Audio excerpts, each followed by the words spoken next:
Okay, everybody, we are in the next round. We're in the winner bracket final, actually. Another best of 5 at the RavenCourt. So once again, a couple of things to really keep in mind here. First of all, we have best of 5s going on. We went through multiple phases in the tournament, went through the full round robin, have ended now with the final 6 teams, also the bracket phase, and now it is time for the winner bracket final between Team Dynouh and Team Skogh. And heroes, again, can only be picked once, so there's at least going to be a little bit of variation going from map 1 to 2 to 3 to 4 and whatnot, where teams have to think a little bit outside of the box. It's not like full meta madness with pre-bans, so it's not going to go all crazy, but at least you don't have to watch Hanzo and Genji being played in every single map. One person that might be a little bit sad about all of this is actually commentating with me right now, because we have somebody that finds himself with his team in the losers bracket currently, and that's Ultralisk. Welcome. Yo, hello. Actually, a quick question to that. So, considering that you get very much targeted with bans, Kerrigan, Maiev, Yeah. you go for Genji and everything, how much of a problem is it for you that a hero can only be played once within a series? Because it really limits your... I mean, nobody's going to ban you out where you say like, oops, I don't have a hero that I can play anymore. But they can definitely heavily target your passion picks. So, how much does it inconvenience you?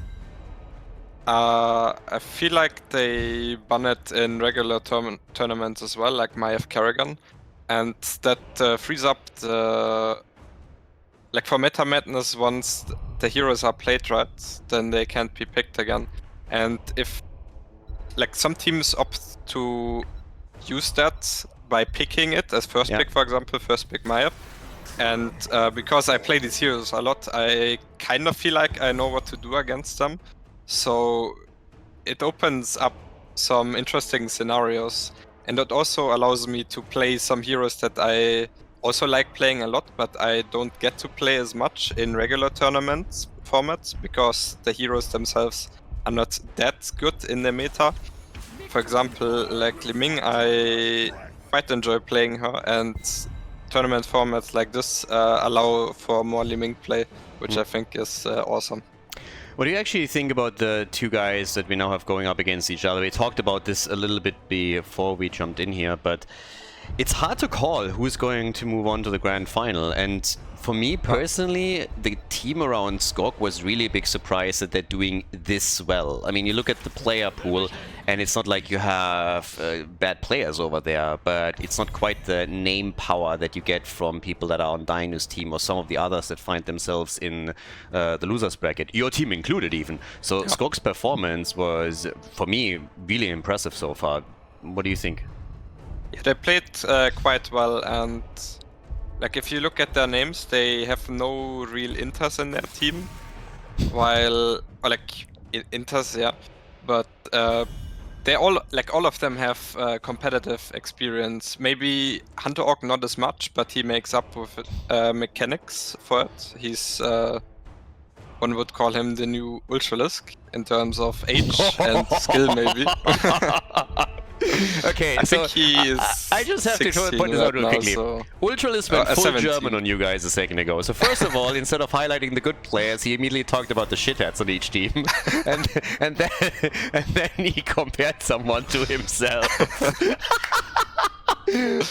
Love it, amazing, good stuff. So who's the int on your team? Me, because I'm responsible for everything, kind of. So if you fuck up, probably you can blame me. Oh god. Unless there's some mechanical fuck ups, I guess.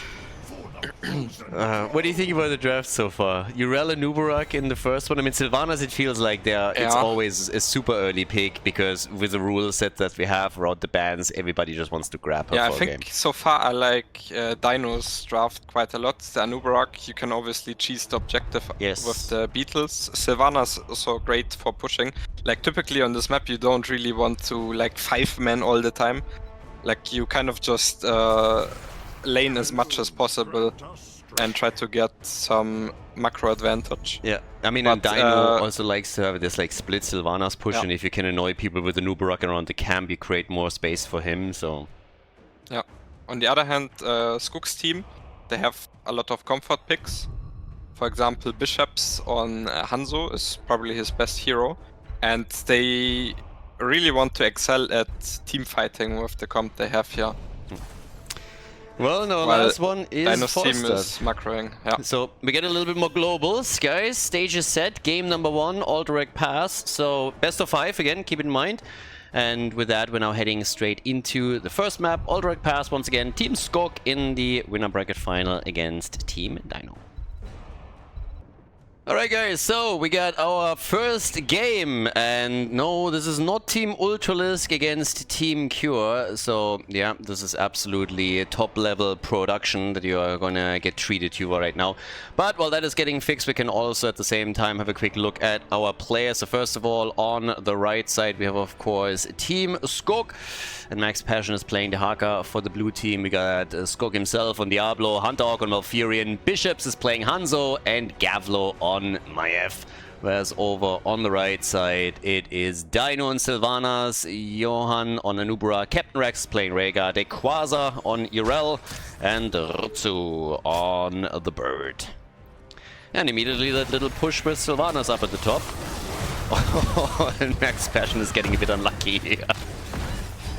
Yeah, this is really where the red team's draft excels with all the macro play, the globals, and the Sylvanas pressure. Yeah, I mean, you see that push with Sylvanas at the beginning a lot just to get a tower down to half HP, but the Haka then sitting in exactly in the bush when they all jump on it. Yeah. That's what you have to be mindful of with this type of draft. Like, Skogh's teams comp, they really want to team fight with what they have. But if Dynouh's team does not give them the team fight and just plays macro as much as possible, they will be able to create 4v5 and 4v3 advantages with the global, and this is what they're trying to aim for here. So generally, I think in the last couple of weeks here in the RavenCourt tournament in particular, we had Alderac as a starting map a lot. Why do you think we're going to get it now so much? Because there was quite a time where it was not popular at all, and now these days it gets very rarely banned and a lot of times even used as a starting map. Yeah, I think it has a somewhat different meta of all the other typical tournament maps, like Infernal Shrines for example, where you need wave clear. Like on this map you need different heroes kind of. For example, Anubarak is very insane, Falstad is very good, and like all of the team fight oriented heroes like Maiev, they can do the camp, yes, but there's not going to be as much team fighting if you play a comp like the red team has here. So it opens up a different meta for the second map, kind of. Anubra gets caught talking about him, and finally counter kill also for Skogh's team. Now again guys, keep in mind, Skogh has probably done the best in round robin out of all of these teams and was definitely one of the big surprises. As Ultralisk put it earlier, he has the least amount of inters on his team. So taking full advantage of that, and yeah, they're fighting their way back into this after initially losing the Haka. Yeah, so Skogh's team is gonna try to rotate with 3 or 4 people around, trying to get some pick-offs and trying to prevent what is happening on top by ganking around a bit. And if the red team is careful, then it should not be an issue. However, it can definitely scale out of control if they lose some heroes, and then potentially Skogh's team can look at the free objective. I mean, you can currently already tell that this whole idea of annoying them with the Anubarak on the camp, which we're seeing in action right now, is trying to sneak this in, having Sylvanas push, having Falstad global is paying dividends, because topside fort, the wall has been destroyed, you have damage on the fort itself. They didn't even have to take any real fights for this, so as you said, with the draft that they have, they are looking to play that macro game. And it's playing off in small ways so far, but if they can keep it up, then they should be able to walk away with the structure to soon the end. Yeah, and looking at top also, we have the 2 globals fighting it out on each other. And this lane is also heavily influenced by ganks. For example, if you can put the Haka or the Falstad low, they can't really join the team fights. And if the Haka has to use his essence, then it's also very big, because he really needs it in team fight, I feel like, because he after that E, he just really doesn't have a lot. For example, Hogger has an unstoppable, he doesn't have that. And Nubarak is actually in trouble again, so they're really targeting him here, and that also screws a little bit with his stacking. 4 stacks, 4 minutes in. Also, Dehaka, we talked about him a second ago, at the top, immediately in trouble again. And now that Dehaka comes, Max Passion is in real trouble and is likely going to die again. So yeah, they really want him, and those are those Sylvanas pushes and the ganks that you just talked about a second ago. Exactly. Go top side, take Dehaka down, and free damage on the structures again. Yeah. For the first objective, it doesn't matter that much, unless you... Like, if you get some value on the lanes, if you get like a wall and a fort or something like that, it's perfectly fine to give the first objective. And as I said earlier, you can create advantage situations, and we see Malf going down here as a consequence of this. However, they were not able to stall the objective. It would have been literally perfect for them had they also stopped the objective, because then they could have also kept the enemy's objective here. And it would have basically been game over at that point, because they would have also pushed with 10. But now we have the blue team pushing with the objective, and let's see how much they can get with this. Yeah, I mean, defense definitely going to get a bit easier now. They have an early lead here. Malfurion is obviously back since death timers are low, but it's mostly the mid lane that gets focused by the blue team. And, well, they got the wall there. Skogh has to be careful that he doesn't get killed, though. And the Haka is in the meantime defending down at the bottom. Level 10 is also going to be a problem now any moment for them. On top side, there seems to not be a push anymore, because the red team has got the 10 advantage. However, there's some poking on Anoop, and he might fall. He has to use Cocoon here. Yeah, but he's at least able to get out. They might even be... Nah, don't have enough around here. But yeah, level 10 or any second also for the blue team. But at the end of the day, when you think about how much they got out of the objective, yeah, they damaged some of the forts, not really too much. Topside fort is pretty much down. Rutsu can take it at any point, I'd say. He's just a bit careful because he has no vision on anybody on the blue team side, so he doesn't know if they are coming top to gank him right now. Structurally looking, the red team is excelling at doing what their draft does best at the moment. Getting those advantageous situations and trying to create as much macro pressure as possible. Also, due to that macro pressure, they are slightly ahead in XP and have opportunities like the gank on bot on the Haka, which will probably go down here. Dynouh takes a lot of damage. Ancestral saves the day just in time. Nice done. Max Passion still about to fall, but that was initially well played there. The arrow and the stun.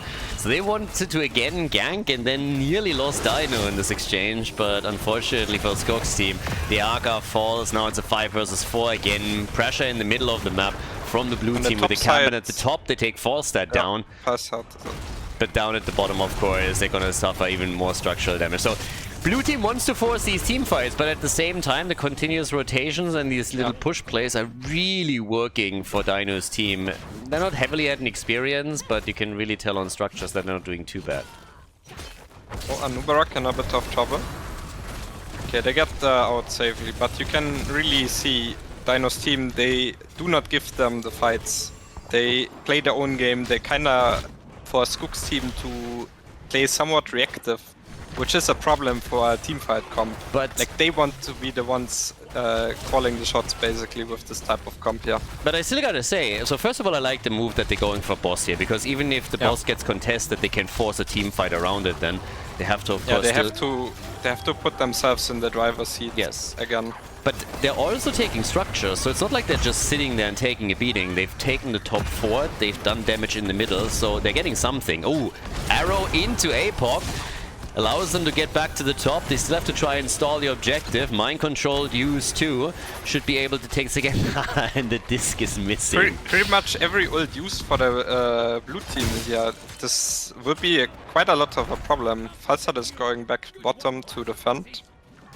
And if Skogh team wants to contest this, we might see a team fight here. This is one of the occasions where we would actually want to fight with Dynouh's draft here, because they had used pretty much every ult previously here.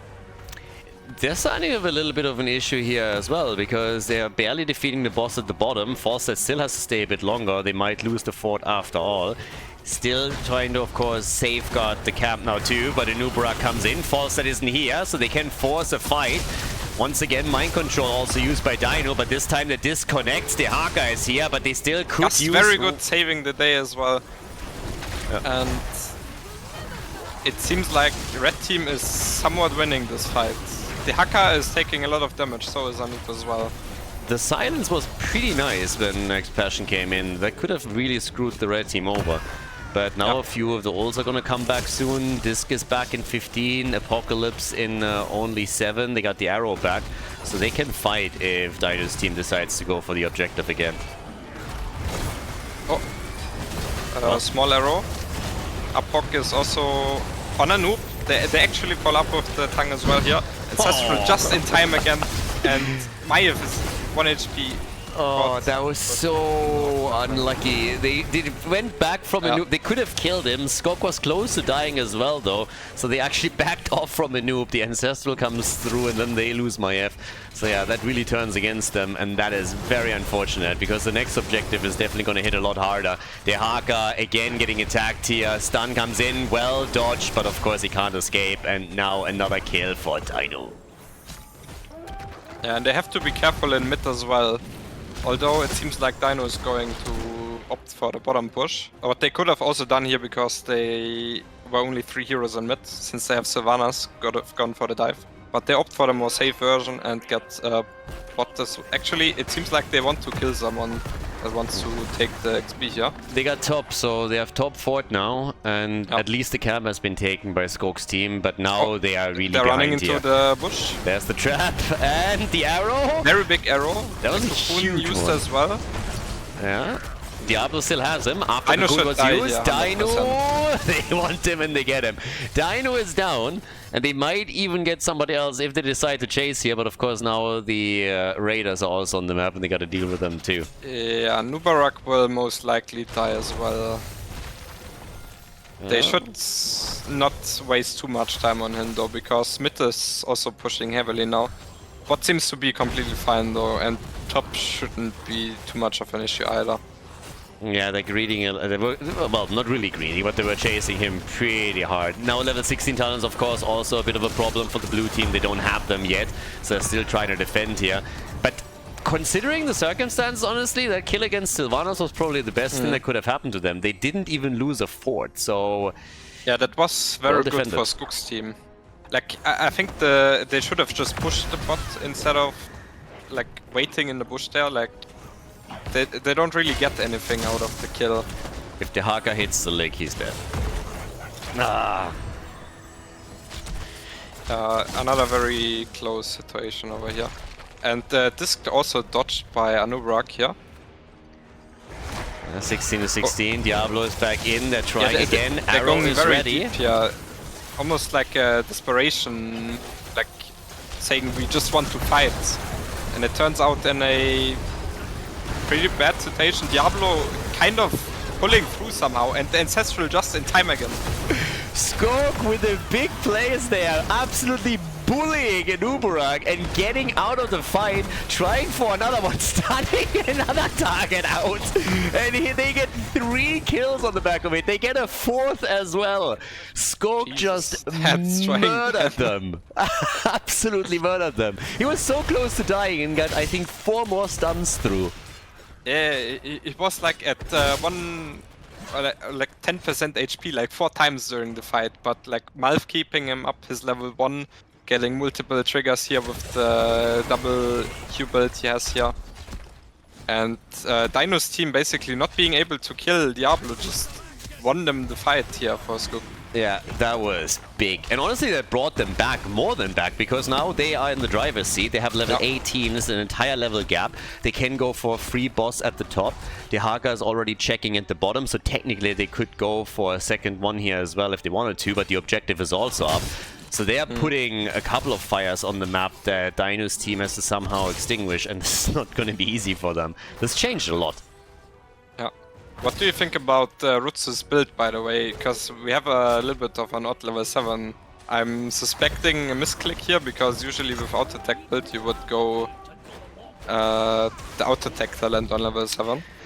Yeah, I mean, particularly if you want to go for the side lane push split, then you would think that you're going for Secret Weapon to just get a bit more when you're alone on the lane and out of that. So, yeah.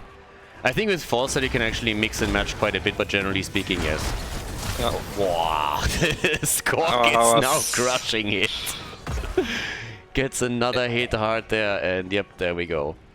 Yeah, this is the dangerous thing about Skogh's comp. Like, when they have a good position and they have the angles for Diablo, then the team comp is like very, very good at killing and basically one-shotting anyone. If they don't have Gust for those situations, then Skogh's team pretty much always wins the team fights, I think.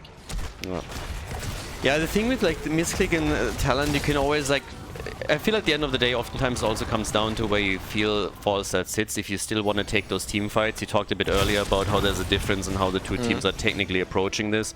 The side lane pressure plays from Dynouh's team, more team fight based matchup for the blue team. So if you're trying to just push out the side lane, then adjusting False that build might make sense at some point, but if you still want to take the team fights, then yeah. Now we kind of see what Dynouh's team should be doing again and what they did in the early game. Trying to force them to respond, putting them back in the driver's seat and creating those advantageous situations for them because they had to retreat in order to defend topside. I mean, one of the problems is really that now that they are not trying to defend the bot lane because they are worried about the objective, this boss is also going to get a fair amount of value. Sylvanas is now coming in, but that creates a 4 versus 5 if Skogh is trying to push. So, yeah, time will tell. And they're immediately doing that. The Diablo play, very good cleanse, and it's probably not going to escalate further. Max Passion boring in though. Maiev engaged, not successful. Poon on the Hanzo. Oh, this gun does it as well, but Anoop might be in trouble. Ancestral, a big, very big Hinterland cast as well. Real early Ancestral too that he just threw out there, so I was very worried about that. Diablo once again a bit in trouble and could go down this time. Has the stacks of course, but dies. Could come back. They don't get the kill though, they lose instead Malfurion, so 2 down all of a sudden. As yeah, it seems that Dynouh's team is cleaning house here, 3 kills in total. Yeah. Pretty much all of it started with the engage on the Falstad here. Skogh not quite getting the edge on the... Like he fucked up the combo a bit, but he goes in again. Dynouh's team forgot about the Diablo respawn mechanic. And Sylvanas disc as well, but... Yeah, she should be dead, yeah, 100% dead. And I mean, kind of the same thing that happened earlier with Anoop, just kind of running in, disrespecting the Diablo a bit here.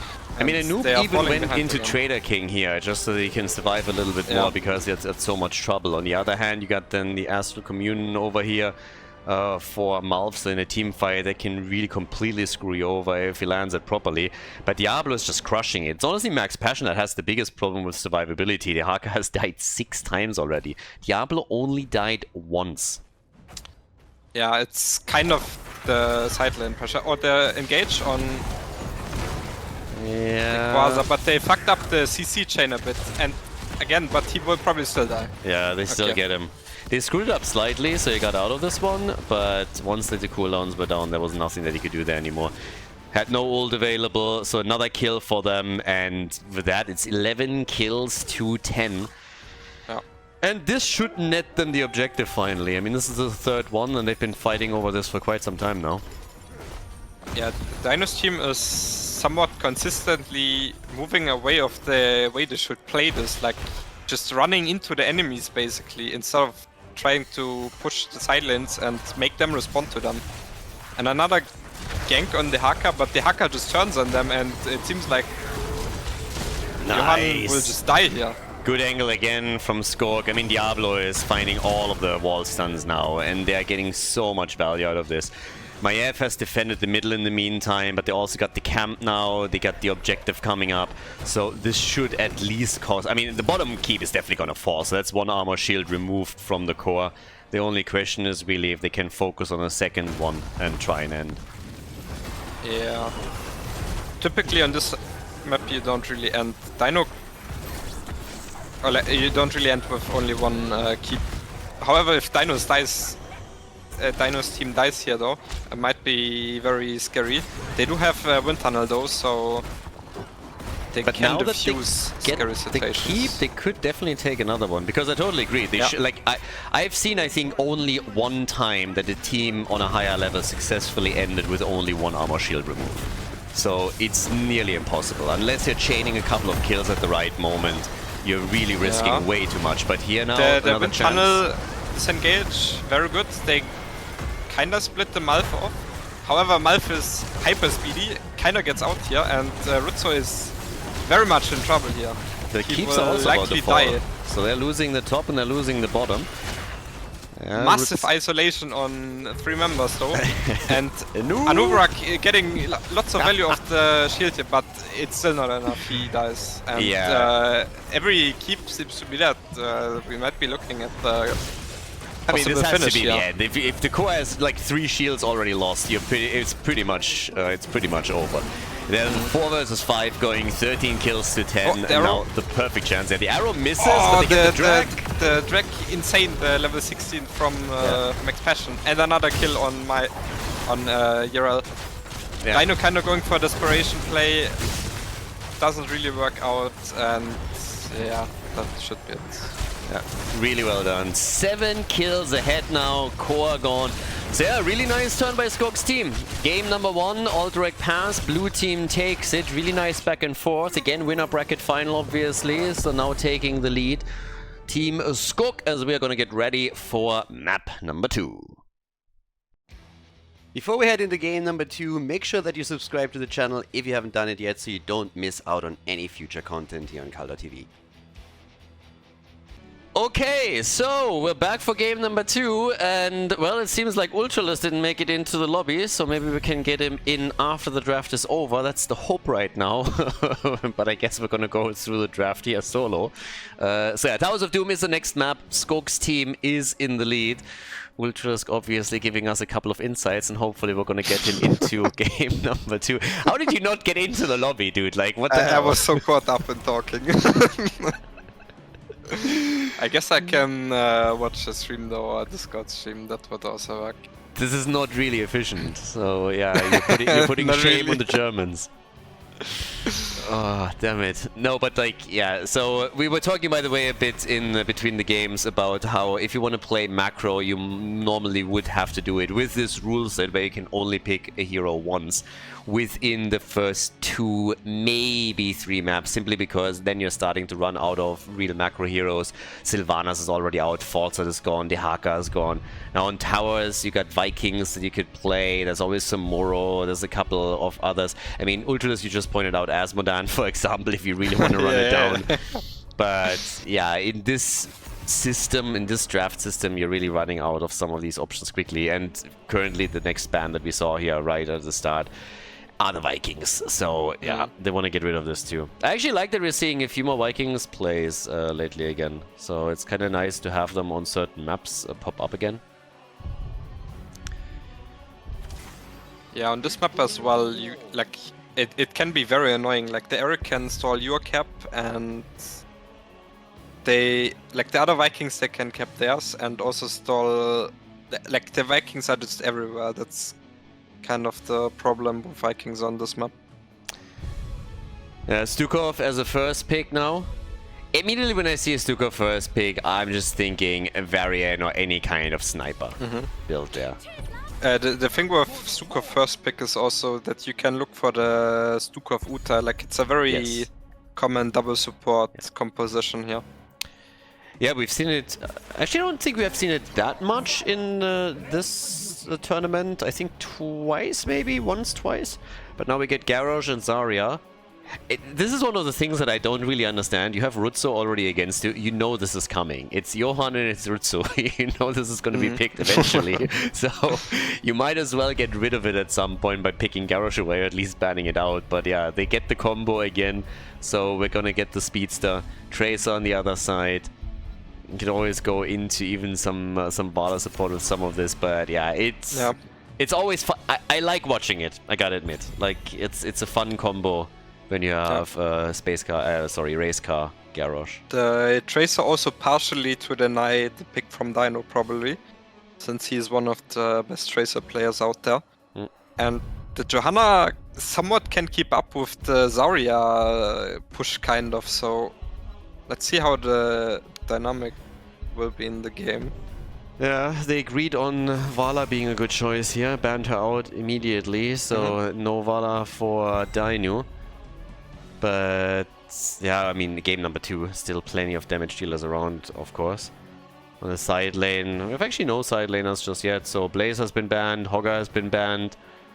So we still, well, Urel is out from map number 1, but still plenty to go around here. And blue team, let's see what we're gonna get from them. Every single time you see Garrosh against you, like, how annoying is it when you see that drafted against you? I feel like you can play against it, especially in the early stages of like this format. But if it were, for example, game 4, it would probably be one of the best comps. Like, for example, Johanna is very good against this particular draft, But because she... Yeah? Like, when you see this, do you go like, okay, we can deal with this, or do you go like, ugh, why me? I think you can deal with this to some degree, I would even say easily. Okay. Like, the Johanna is really, really, really good against this, because you can blind the Zarya, and you can have the Unstoppable. So if your tank cannot get thrown in, it opens up situations for the backline to play the game, fair, basically. They got Brightwing now also for Poly, they got Jaina for some control as well, so it's actually not that bad. And I think they make some space for you, so we're gonna be in game number 2 in just a moment. Alright guys, so game number 2. Turns out they actually did not just drop the lobby to let Ultralisk into the game, but apparently it was Max Passion that disconnected. Timing couldn't have been any better. Last pick was Deathwing. As you can see, they're playing him with Skogh, and that also gave Ultralisk an opportunity to come into the actual game. So now on the left side, in the second game, we got Skogh on Deathwing, Gavlo on Jaina, Hunter playing Brightwing, Bishops on Tracer, and Max Passion on Johanna. Over on the right side of the map, Dynouh's team with Captain Rex on Skogh, Dynouh himself on Cassia, we get Dequaza on Leoric, Johan on Garrosh, and Rutsu is playing Zarya. So yeah, and welcome back Ultralisk. Good to have you in the game. Yeah, I made it. I'm not too sure about the Deathwing main tank actually though. Like, I personally have to admit that I am... fan is probably the wrong word, because I don't think she should be picked like every game there. But I like myself Johanna on the side lane. I really think she brings pretty much everything you want to have from a good side laner, and it allows you to later on in big team fights have all of a sudden 2 tanks. So breaking through that is kind of crazy. But yeah, they're going Deathwing into main tank, and they have Jojo sitting topside trying to solo against Leo. So for this map, and given what their main tank is, it's an interesting one. Yeah, I mean, we're also gonna have this dynamic between Tracer and Leoric probably the majority of the game. Like, Tracer will just try to make it as miserable as possible for Leoric, and we also have the Brightwing shift, so there's a lot of focus on the top lane. And this kind of, in a way, opens up the invade for this camp here as well, which I feel like could have been prevented since they have Deathwing, which is like a very early game heavy hero. Yeah. I mean, the thing is also, Jojo is now going with a rotation between lanes on level 1 for Laws of Hope, so if he's able, if this is going to be a long game and Max Passion just rotates continuously, he could get to some really nice self-sustain that he has there. So I like Johanna every now and then in a side laner position. I really think it can be a great pick, particular in this draft format, so it's going to be interesting. But yeah, we've seen Deathwing as a main tank a couple of times. Nick really liked to play this. So what do you think about it just in general? I think it can work out in this format. In normal tournaments, probably not as much.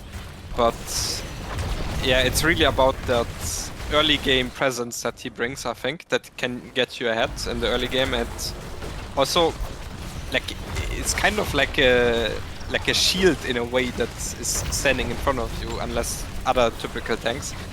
And the dynamic that he has in this is also that he cannot get thrown since he's unstoppable, right? So he can definitely try and block a little bit whenever Johan is moving in. And to be fair, Jojo, you said it before, can also invade a bit, but right now the opposite is the case. They're losing Brightwing and they're losing Tracer. So Zarya comes in and just bodies both of them, and all of a sudden you have a super strong foreman that can push here. And just as the objective spawns as well, so not really a great start. Yeah. Like, this is also why I think Johanna should have been the main tank here. Because, like, the blinds, they can do so much against Zarya and Cassia and Skogh as well, actually. But the Deathwing doesn't have that. Like, he is there to... Like, he's a meatball, basically, but... Yeah. If the fight is escalating, he can't really do a lot to prevent that. They're actually trying to go full EU and A here and 40-0 them. Look at that! I don't think that will happen because like they should be able to stall here. Yeah, I mean I don't think so either, but they're trying. And it's also of course running a pretty big risk. So here comes, well, Johan needs to be a bit careful with Deathwing, and they're really hounding them. Bishops on Tracer, on the other hand, has dropped scarily low, so he could have fallen there too. And they actually got it. They actually got it. And they get the Deathwing too. Well. What? Yeah, it's very unfortunate. You never want to go full NA on this map. Tracer's moving into stall a bit though. At least, but yeah, but they're not. They will have to give it eventually. Yeah. And I like that Rutsu is now trying to steal this down here too. Yeah, so far they haven't even found it. I mean, Gavlor is gonna sniff it out in just a second, but they're taking another camp, so they get the channel at the top. That's all 3 altars going over to the blue team. Yeah, Dynouh and his boys are trying to make a statement here in the second game. Somewhat in trouble. The Zarya shield buys some time, but he will die though. Yeah. Definitely gonna go down. They're trying the counter kill though. The Skogh level 1 Giga slowing and Giga damage as well. 2 kills now, and the camp is still present, so they will get the bot fort. It's very massive for Team Dynouh here. Yeah, so blue team is very likely going to lose that bell tower. And of course there's also the talent advantage or the level lead to take into consideration, because just another half level we're going to have level 10 for them. And then they can definitely claim that bottom down tower if they want to. There should be another objective also coming up. If they can couple level 10 with the objective, if that works out from a timing perspective before the blue team has caught up, then they could really take both of the next phase too. Bishop's really fucked up there. I was very unfortunate. Also, Deathwing doesn't have the level 7 to stall actually. He has the meteors that land around him. So... interesting. They're losing a lot here right now, and especially a lot of momentum. 6 kills to 2, 2 levels behind. Level 10 abilities, push in the middle, objective in 30. Oof. Pumpkins even at the bot lane. They're like so much behind, and the thing with the Deathwing is that he's only really strong in early game or if you get ahead. And if you fall behind like this, I don't think Deathwing is a hero anymore, honestly. Like, I think the game will be over in probably 6 minutes, is my call, yeah. Deathwing stops being a hero. Oversized minion it is. I mean, honestly, if they can... At this point, step number 1 for the blue team has to be get 1 altar. Don't get an 8 here on this map. Oh yeah, another kill. It looks like a 40-0 very much. Yeah, Brightwing is gone. Oh boy, that one hurts. Yeah, they get another channel, and if they are trying to interrupt here for too long, then there's a good chance that they are just losing another one. Yeah, I mean, look also at Tracer. 1 HP here. Exactly, Tracer has nothing. They're trying to stall, but here comes the ults. They're going again. Ice Block is already out there too. So I gotta give that to Jaina. Ice Passion very dead here though. He doesn't have D anymore. But very good blast shield, and the ultimate from Skogh dealing massive damage, slowing everyone, but not quite enough damage yet. Yeah, now they can go for max passion. Brightwing helping out again. Interrupt once more at the channel, but Deathwing also dead. Entomb getting the Deathwing. They're losing too many. I mean, it's honestly one staggered death after another. Death timers are obviously low, so it's... yeah, but there's another 5 shots fight. We're talking 40 to 15. This is getting really sketchy. Maybe I have to adjust my prediction and make 5 minutes out of the 6 minutes. I mean, they're getting slapped around right now. Yeah, it's getting a bit sketchy. Yeah, it's crazy. 2 levels. Top wall will die as well here. Mid wall is already dead. They have got, like, we are looking at a potential 6 cap very soon here. So, they're trying something on bot side though. Skogh might be in a lot of trouble here. Yeah. However, he has the level 1, so he should actually somewhat be fine. Well, they save him for a second, but Deathwing finally burns him down. The problem is that Deathwing himself is also in trouble. The Entomb is down. He gets focused and, well, falls to Zarya. Nicely done. Gavlo is also low, so goodbye. Jaina, mace to the face. The Leo swings for the fences. That's another kill. Bishop's also getting taunted here. Very good play by the Garrosh. And it's just not solvable what Dynouh's team has come up with here. Yeah. I mean, honestly, if you're on Dynouh's team right now, you're just aiming for the 40 to 0. It's not even about winning anymore. It's just about denying everything to them. And I think the last time I saw 40-0 in a tournament in the late stage was really just NA versus EU. Yeah. HGC times, yeah. So topside gets pressured, you said it before, the walls are gone, so now it's bell tower conversion that we're talking about. Bottom of the map, Gavlo's trying to stop the bleeding a bit, but Pumpkins are not pushing in. It's another 5 shots fired that are not even contested. I mean, how can you? They just got level 13, but that means we're down to 10 points on the core, and if they escort the Pumpkins through, it's single digits. Yeah. The thing has to land for this. They are looking to take a 5v5 here, actually. Right swing getting thrown in once again. By Fruit Fly. Well, they get a kill is getting roasted though. Max Passion on the other side dies. Entomb was very big. Gavlo also 1 HP and goes down. Yeah, but, Gavlo down, 3 down. I mean, honestly, this looks pretty much like it's gonna be it. There's a double coming up next, and they just got 3 of the Pumpkins through, so we're in single digits for the blue teams. They're at 7 points. They could now technically try to push for another bell tower conversion if they really wanted to, not that they need it. Death timers are still insanely low. Bishops, he has 1 blink. Yeah. And you're actually not that bad with your prediction. What did you go for? I think 12, 19 or something? Hey, Khaldor, stop your jinxing. They're getting jinxing it back. they're somewhat coming back here. Dynouh, a lot of damage on Bishops, but Dynouh is also like 1% HP, so is Leo. And Zarya is also a bit of trouble here. Well, they get the Entomb. They got 16 now though, so with level 16 talents, they should definitely be able to do something here. But 27 seconds. If they lose anyone now, they're not going to be back in time for the objective. So this is the one moment where the blue team can get an altar. From their perspective, this is the only thing that counts. I don't think you really care about winning the game anymore. It's like, boys, whatever we do, we need to make sure we're not going full NA on this one. Yeah, so it looks like blue team will try to just opt for the mid. Leo! He gets entrapped actually. And Dynouh's team is playing for a full game victory, all or nothing. Just taking the fight instead of capping bot. Yeah. And they just want to have Garrosh is 1 HP. The Entomb on Deathwing again. Dynouh also killing Bishops in the meantime. Yeah. Bishops is gone, Tracer's out, and Bright Wing barely out, but another drain from Leo as they're going for it again. Max Passion is also on the run and dies after Garrosh gets a hold of him.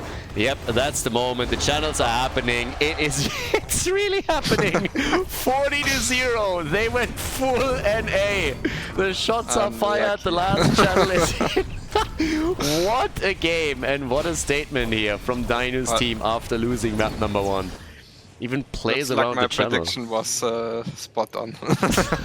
Nicely done. Yeah, and you're actually like perfectly on the time too.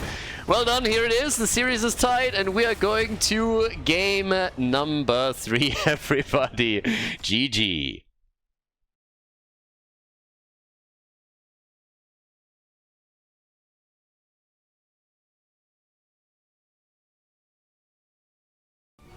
Okay, Cursed Hollow, game number 3. Quite the statement here from Team Dynouh. And I learned that some people don't know what it means to go full NA on Towers of Doom. So just as a bit of an explanation, there was during the days of HGC a North American team that played against Europe and got fully bodied in one of the finals and didn't take a single altar on Towers of Doom and lost with a 0-40.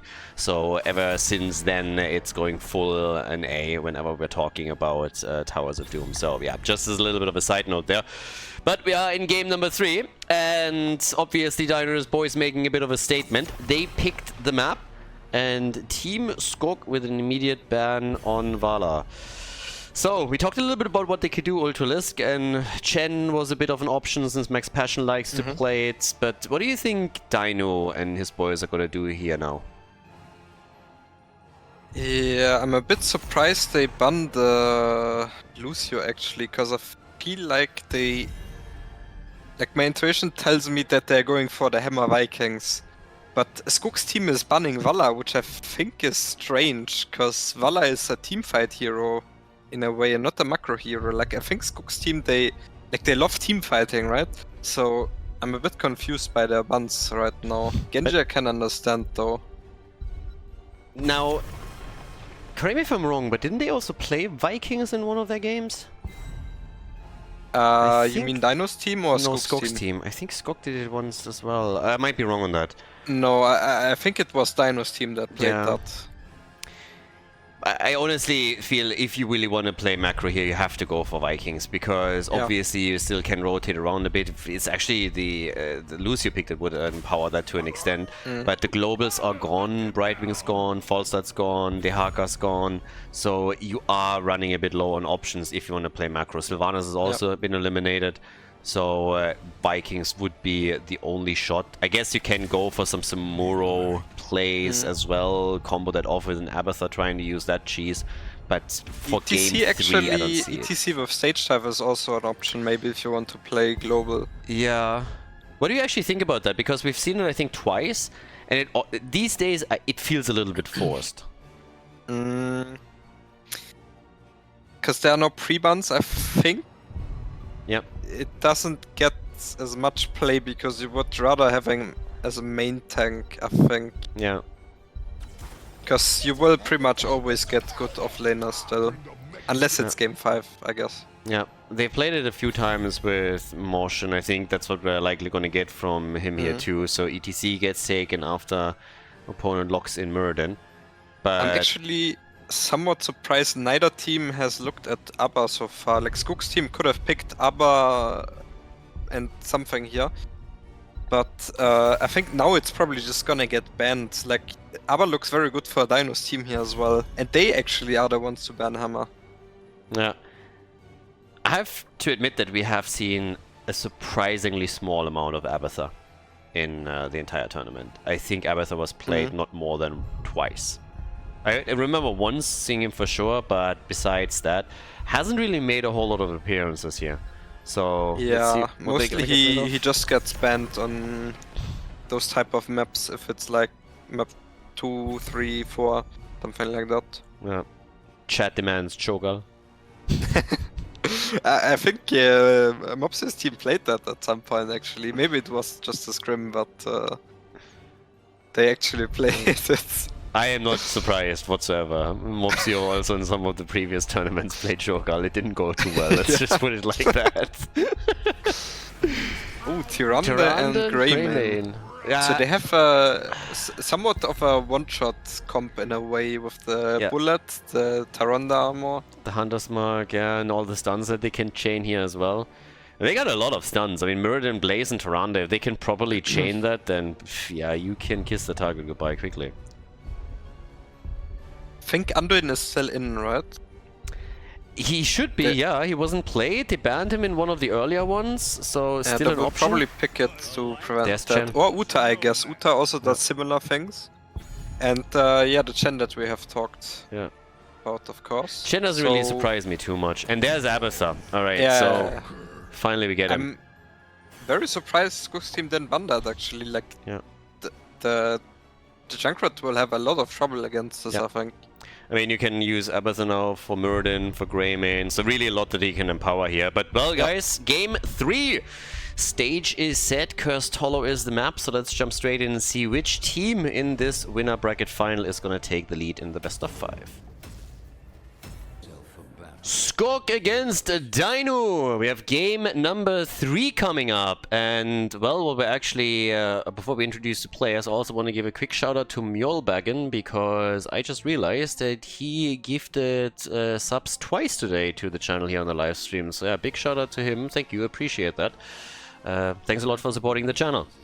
On the left now in blue, we have on Cursed Hollow, Max Passion on Chen, Hunter Orc on Uther, Bishops playing Junkrat, we get Gavlo on Hogga, and Skogh on ETC. Whereas over on the right side of the map, it's Dynouh's team after a pretty convincing victory on map number 2 with the man himself on Greymane, Dequaz on Blaze, Rutsu on Abathur, Johan on Muradin, and Captain Rex on Tyrande. And Tyrande can actually be supported by Abathur now as well, which is gonna help at least a bit to keep her alive. And Fat Illidan is already doing Fat Illidan things up at the top. Yeah, so Hogga seems to be laning bot. He will maybe go for the camp in 30 seconds. That's actually a new style that Max Passion is running on Chen. I haven't seen that in a while from him, that tint. That doesn't look half bad. I mean, I still maintain that the white-black War Master Chen is by far the best and nothing else rivals it. But I gotta admit, that's not too shabby. Also, that's likely gonna be a kill. Well, maybe not. Skogh pretty much 1 HP here. Nice save. They were also somewhat close to killing Tyrande. Like they have a very scary comp with the slides into Junkrat Trap into Uta Stun. And if they execute it properly, it is very, very dangerous, especially in the early game, since Tyrande doesn't have a cleanse. So Tyrande is so hit or miss. If you can protect her well enough, she can be amazing. But if your opponent is able to get on her, then she just becomes a minion. It's kind of crazy. Yeah, she has the problem that she has to auto-attack in order to heal, so it can be very hit or miss sometimes. I mean, it's honestly Max Passion with Chen that just needs to be on her ass the entire time. Yeah. The keck will also be substantial to how this game will play out here. Absolutely. And the thing with Chen though is he doesn't really do a lot against an offlaner like Blaze. Like Blaze just kills the wall, and there's like Chen doesn't really do anything against it. So they will have somewhat of a macro advantage here again. Yeah, I guess I can always try and rotate a little bit and put Hogga in for a while. Oh, yeah, just gank a little bit, but yes. But, of course, now we also got Adrenal Overlord, we got the Pressurized Glance in, and there's the slide that you talked about, there's the boop against Muradin. I don't think they're gonna kill him here, but as long as they can keep him low, that would be great. And you want to exploit the early Abathur game a little bit. Alright. That's so push in the mid doesn't really do a whole lot. But on the other side, Gavlo is getting quite a lot of value on bot, and I mean, there's always a problem with Abathur early there, but yeah. The big fat panda just going straight in again, trying to cheese this one.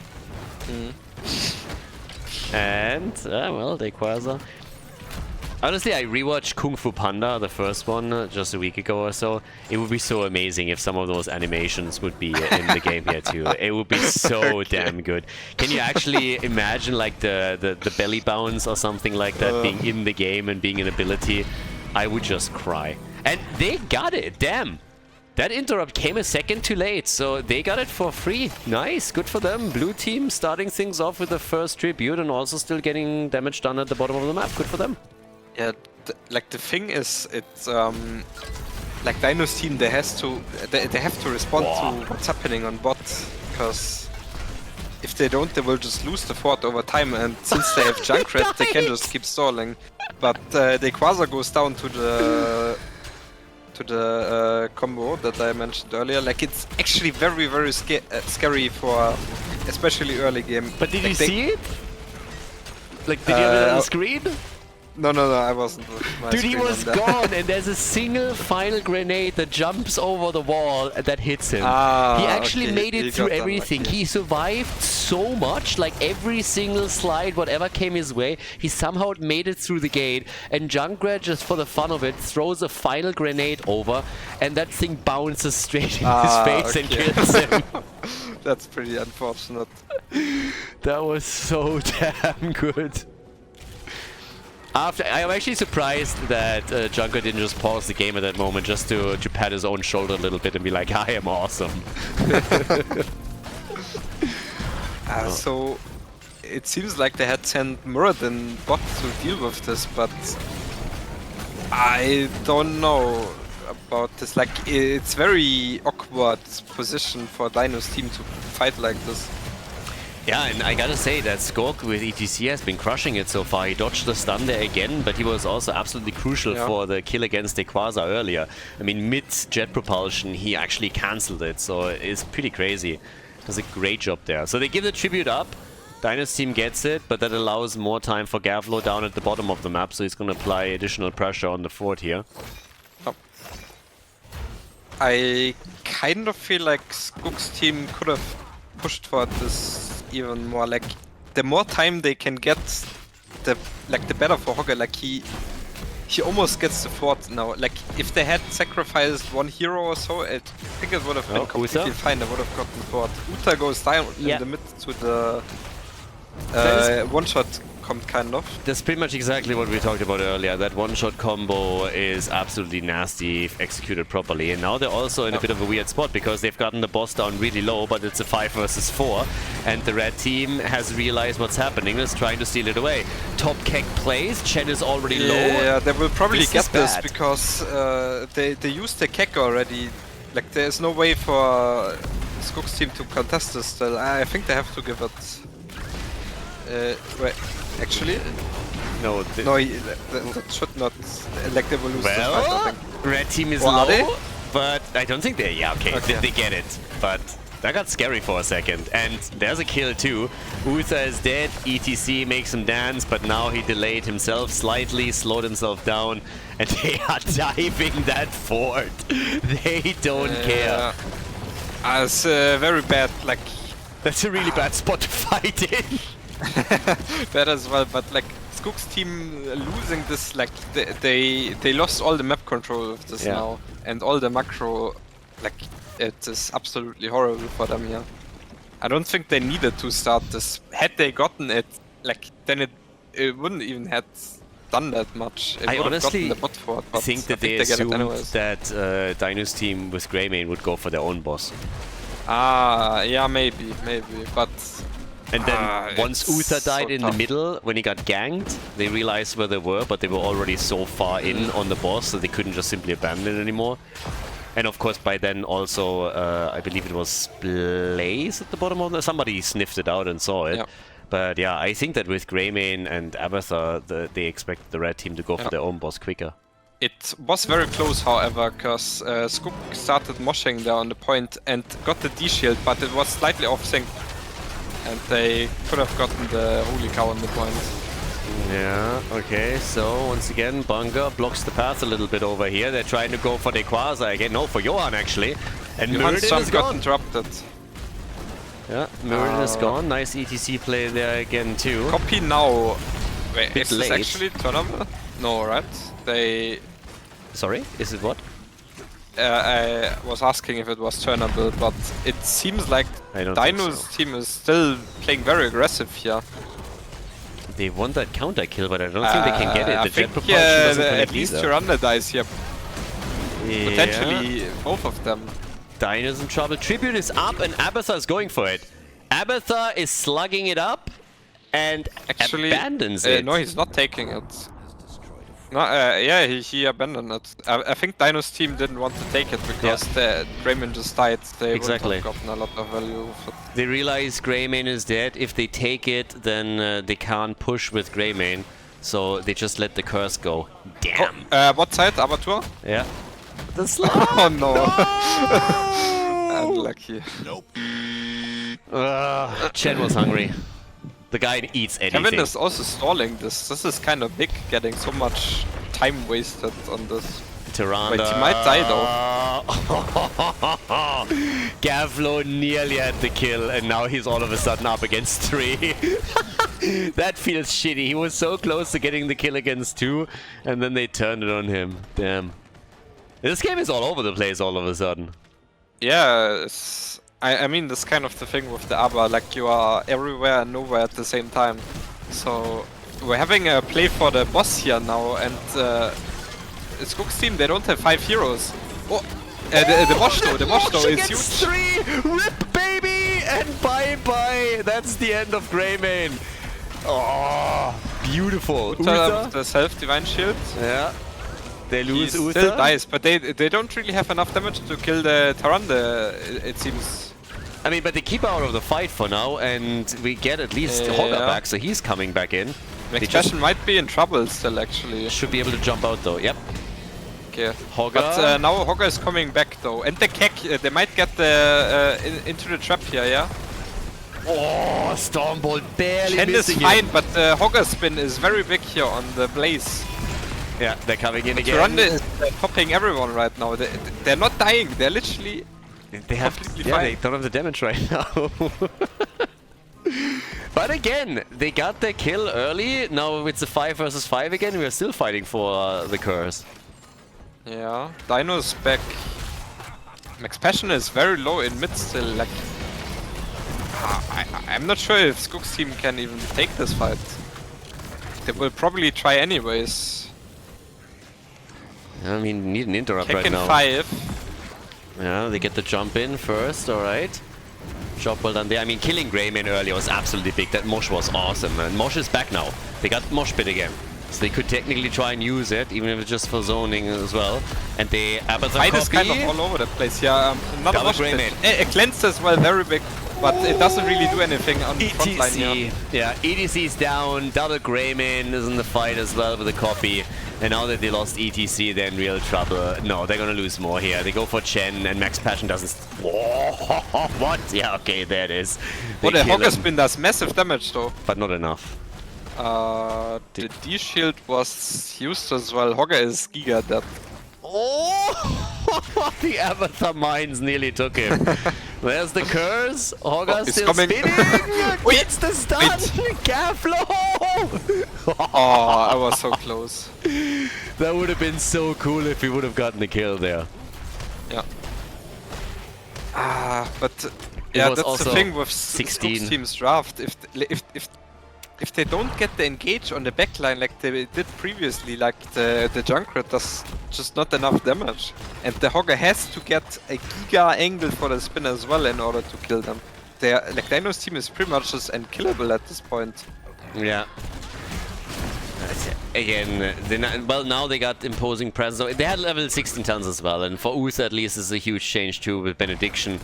Got the imposing presence on ETC now, and they're starting to chase Dequaza, but of course you have the boss pushing top, you have the curse still going on for 16 more seconds. Greymane is already starting the boss down at the bottom of the map, so they've really taken nearly full control on this and are just trying to hit them at every point of the map. So Dynouh knows exactly how to take advantage of that situation with this team now. I'm not sure if I like Skogh's team trying to contest this. Because top is pushing still.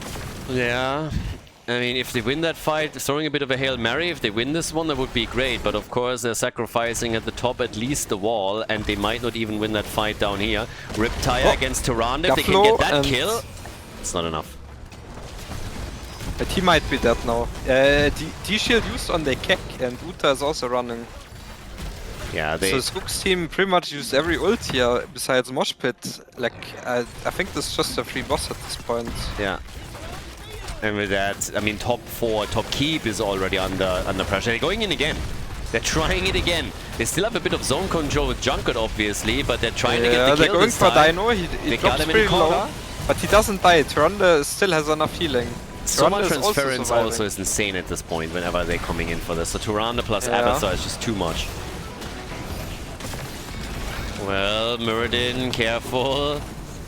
Gets Actually, bounced they're around a kind bit of too. winning the fight now. But the boss Boss reset. has reset. Ah, yeah, that's very unfortunate. Because Skogh's team, they could have taken it now. They're still going for Dynouh, actually.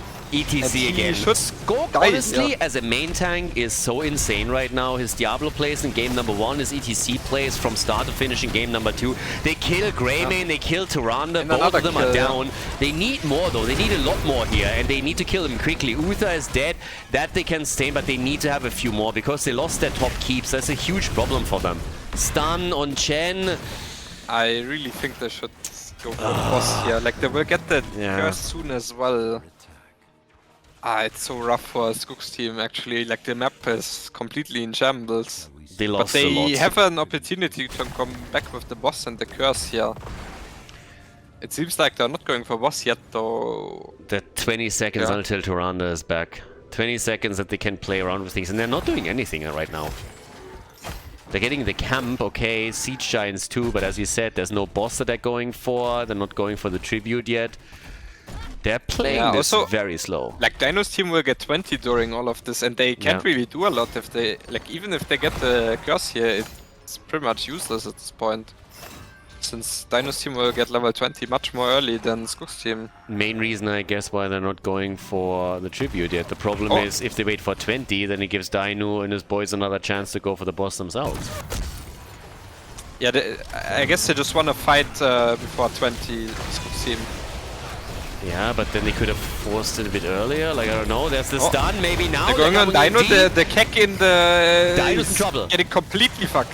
Dynouh is in real trouble and he's down. Destroyed. Skogh is also somewhat Tyrande caught in the Junkrat mine somehow. Everyone is 1 HP, Gaffalo 1 HP, that's only the copy is dealing damage now. Yeah, Hogger is also down, but they can't get the kills now.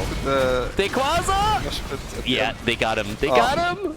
And they, level 20 does nothing for the red team. Yeah, at this point it doesn't do anything since everyone's dead. This is so rough. Like, I don't think Dynouh's team should have taken... Like, they should just wait for level 20, I think. Wait for 20. I mean, they still have camps, so the curse obviously has now hit. The problem is that the mid lane and the bot lane, it's going to take ages for the curse to have a real effect there. ETC is now taking at least, you know, the camps out, oh sorry, the minion waves out, so it gives them level 10. But they need to still capitalize on the curse, and that is not going to be easy. They get map control back. Skogh's team, they didn't start the boss as well, and ETC was also in a bit of trouble here. Like, Muradin can actually chase him down and kill him if it's the Abba and the Muradin together. Yeah. So they also need to be careful a bit with that. Like, they can't just push with one guy on one lane. Okay, now that I have you here, one of the criticisms that oftentimes comes out, and I've been talking about this for quite some time, but I would like you to also confirm that here. What do you say to people that are looking at this and like, oh my god, how they can waste the curse and go for the boss while the curse is up?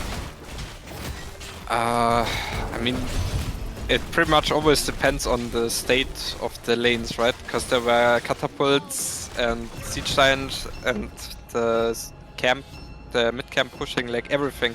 The minions were fighting on Skogh's team side of the map, basically. Like, there was no opportunity to push for them, really. So I think doing the boss is the right decision here. I mean, they absolutely get it, they take the bottom, but now of course it's a push for even game at the top. With Dynouh taking that boss with his team, they are losing out on the Avatar copy. Dynouh's getting kicked in. Yeah. He should die here. Well, Mosh pit on Dynouh as well. Mosh pit! Only hitting Muradin and slowing them down a bit. Tyrande is so low, and there it is, the kill. The Hogger D-shield no control is very big, actually. Seems Skogh is going in while his team is defending, or there seems to be some disconnection right now. But they should be able to hold this. Like, this will not be game. But Skogh dies here, though. Yeah, definitely with the Quasar now saying hello to... fine, because there is no more bosses anymore. However, they will get mid-fort now. Boss at the bottom of the map, by the way, is still starting to threaten the keep, so if nobody defends, then that's a problem. But they got Blaze it should on be the way. fine now. They have Mule as well. Mule too, yeah. And the fort in mid actually didn't go down after all. That's actually a real... Oh, damn, this is going to be so close. This is really annoying for Skogh and his team. That keep is super low, and Mule over time is now gonna just repair the entire thing because they can't really access that bot lane that easily. Yeah. It seems like they're just trying to get mid at the time, which I feel like can be very scary. They're looking for Dynouh with the Keck again. I mean, they're trying to do the They're same. getting him, they're getting him. The stun! He's getting destroyed, he's getting absolutely annihilated The by the stun Keck. missed a little bit there, but I really like the way that they're doing this. I mean, honestly, this was, how much? The last 3 fights that they're trying to go for it. They're always coming in with Chen. They're looking to either go for Tyrande or for Dynouh. Usually it's trying to get Greymane, unless they have a really good lock on Tyrande. They have to go for the backline. It's literally impossible for them to kill Muradin and Blaze, I think. Like the Tyrande and the Abatur is just way too much, and they don't really have like any tank damage with Junkrat and Hogger. Like if they don't get the perfect Keck every time or the perfect Hogger spin, then they just straight up lose the team fight. But it seems to be very good. So it seems to be working out for Skogh's team so far. They are pretty much always getting the engages now. Yeah. Jungler is, by the way, the only one that hasn't died yet, so thus far. And there's the move for the keep, so they really want to try and take it down before the Mule can repair the entire thing. Greymane is still not here. Now he's back, so they really need to hurry and then try to get out. But it's, of course, a huge risk that they just took. Well here. And I'm not sure if it's working out for them. This is very rough for Skogh's The team, keep still has a hit point left. And now they still have Keck, they could play it out, but of course they forced the fight and now they have to somehow sustain themselves through it. The copy of Hogger spin is big, D-shield on the no control again, but he will die anyway. Actually, he gets the massive shockwave. Mosh pit on the frontliners, but the frontliners are unkillable. This is game over here at this point. Yeah, the catapult is already on the core. The blue team score is down to 80. They were really trying to take it here. Now Junkrat is dead. I mean, they realized that in the long run they would likely lose the game, and now they went for that move. Forcing the copy on Muradin was also initially nice, because it means Greymane at least does not get a second help buff in damage. But once they started losing heroes, it just snowballed the entire fight way too hard. 1v1 Abba versus Uta. Slap him, baby! Slap him! That's not fair. He uses the core. 17%. Uther is dead too. It's a draw, but the series, the lead goes to Team and Dynouh as we are headed for game number 4. GG.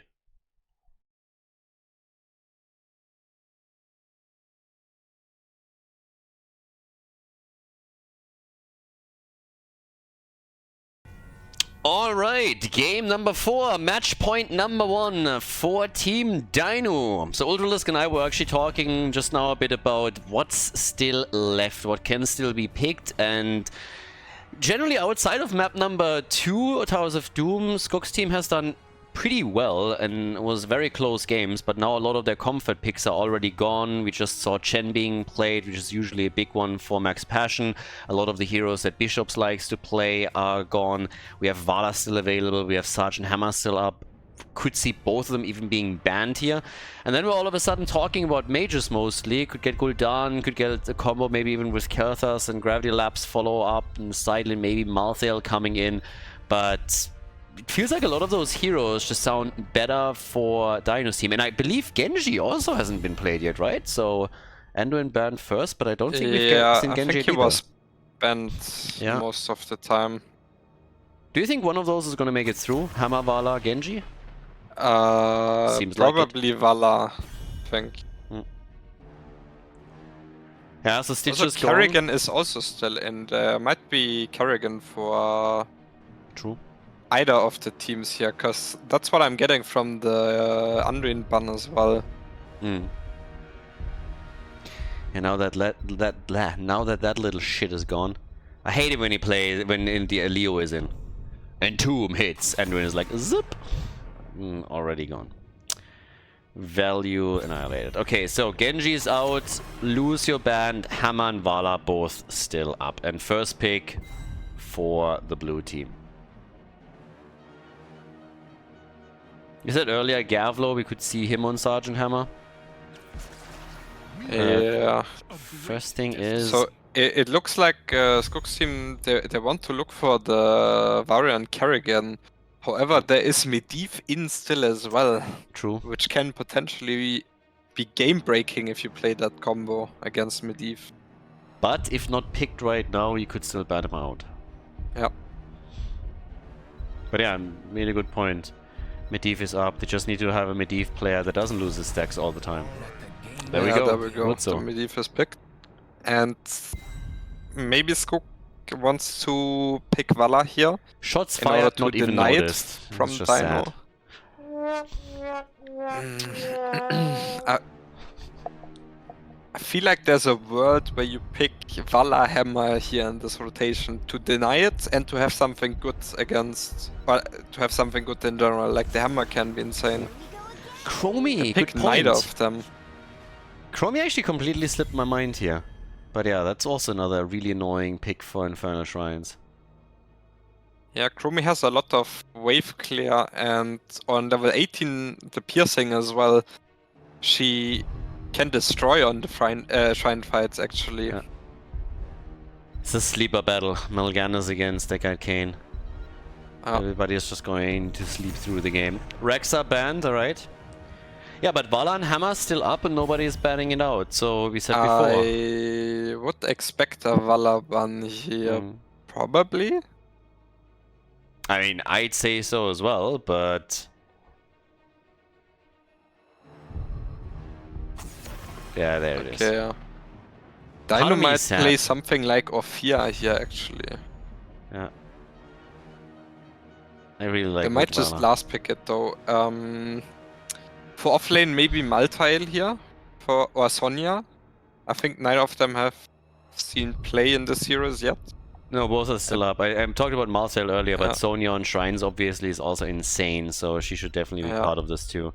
Has not been addressed by Oh, ban. they picked the Orphea now, okay. Coffin Girl for And Anna. Dynouh. And Anna for the boost!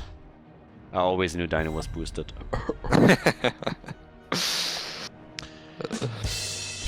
Thing with Anna though is she cannot cleanse the Varian Taunt, so...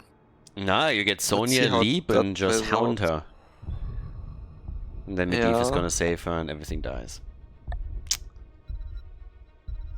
Alright. I feel like Hammer is still very good against this. Okay, they go Zeratul. for a more forward. Yeah, that's approach. actually... So we have basically 3 melees now. Zeratul can come in, Chromie for the range damage, Varian with a nice taunt. They can go full taunt leap into everything here. And Malthael on the other side for Team Dynouh. Alright, match point. Match point number 1 for Dynouh's team. So, winner bracket final, everybody. The winner goes into the grand final. The loser drops down into the loser's bracket. We're gonna find out if this is gonna be the last map of the series or not. Infernal Shrines. Once again, it's Dynouh against Skogh. Alright guys, game number 4, and not only did Ultralis completely ignore my little jibe with him dying on Medivh lately, but he also then afterwards, when I explained it again, blamed it on his teammates. Ruthless, the man takes no prisoners. On the left in blue, Hunter Orc playing Deckard Cain for Team Skogh. They gotta win 2 in a row to make it to the grand final. We got Bishops on Zeratul, Max Passion on Sonya, Skogh on Varian, and Gavlo on Chromie. And on the right, Rutsu with Medivh, Malthael played by Dequaza, Johan on Mal'Ganis, Anna by Captain Rex, and Dynouh is playing Coffin Girl and is about to die. Or not! Got away with 1 HP here. Oh, and we got a pause. That's actually really good timing because I want to come back to this for a second. So guys, in the draft, I'm making fun a bit about Ultralisk's Medivh lately. He ignores me. He's just basically, shut the fuck up, Khaldor. Nobody listens to you anyways. Then I pointed out later, and he's like, oh, I didn't even notice that. And he said like, but you know how it is. Sometimes when you play with the new teammates, things are not that easy, and sometimes you're the one falling. So he just blamed his teammates.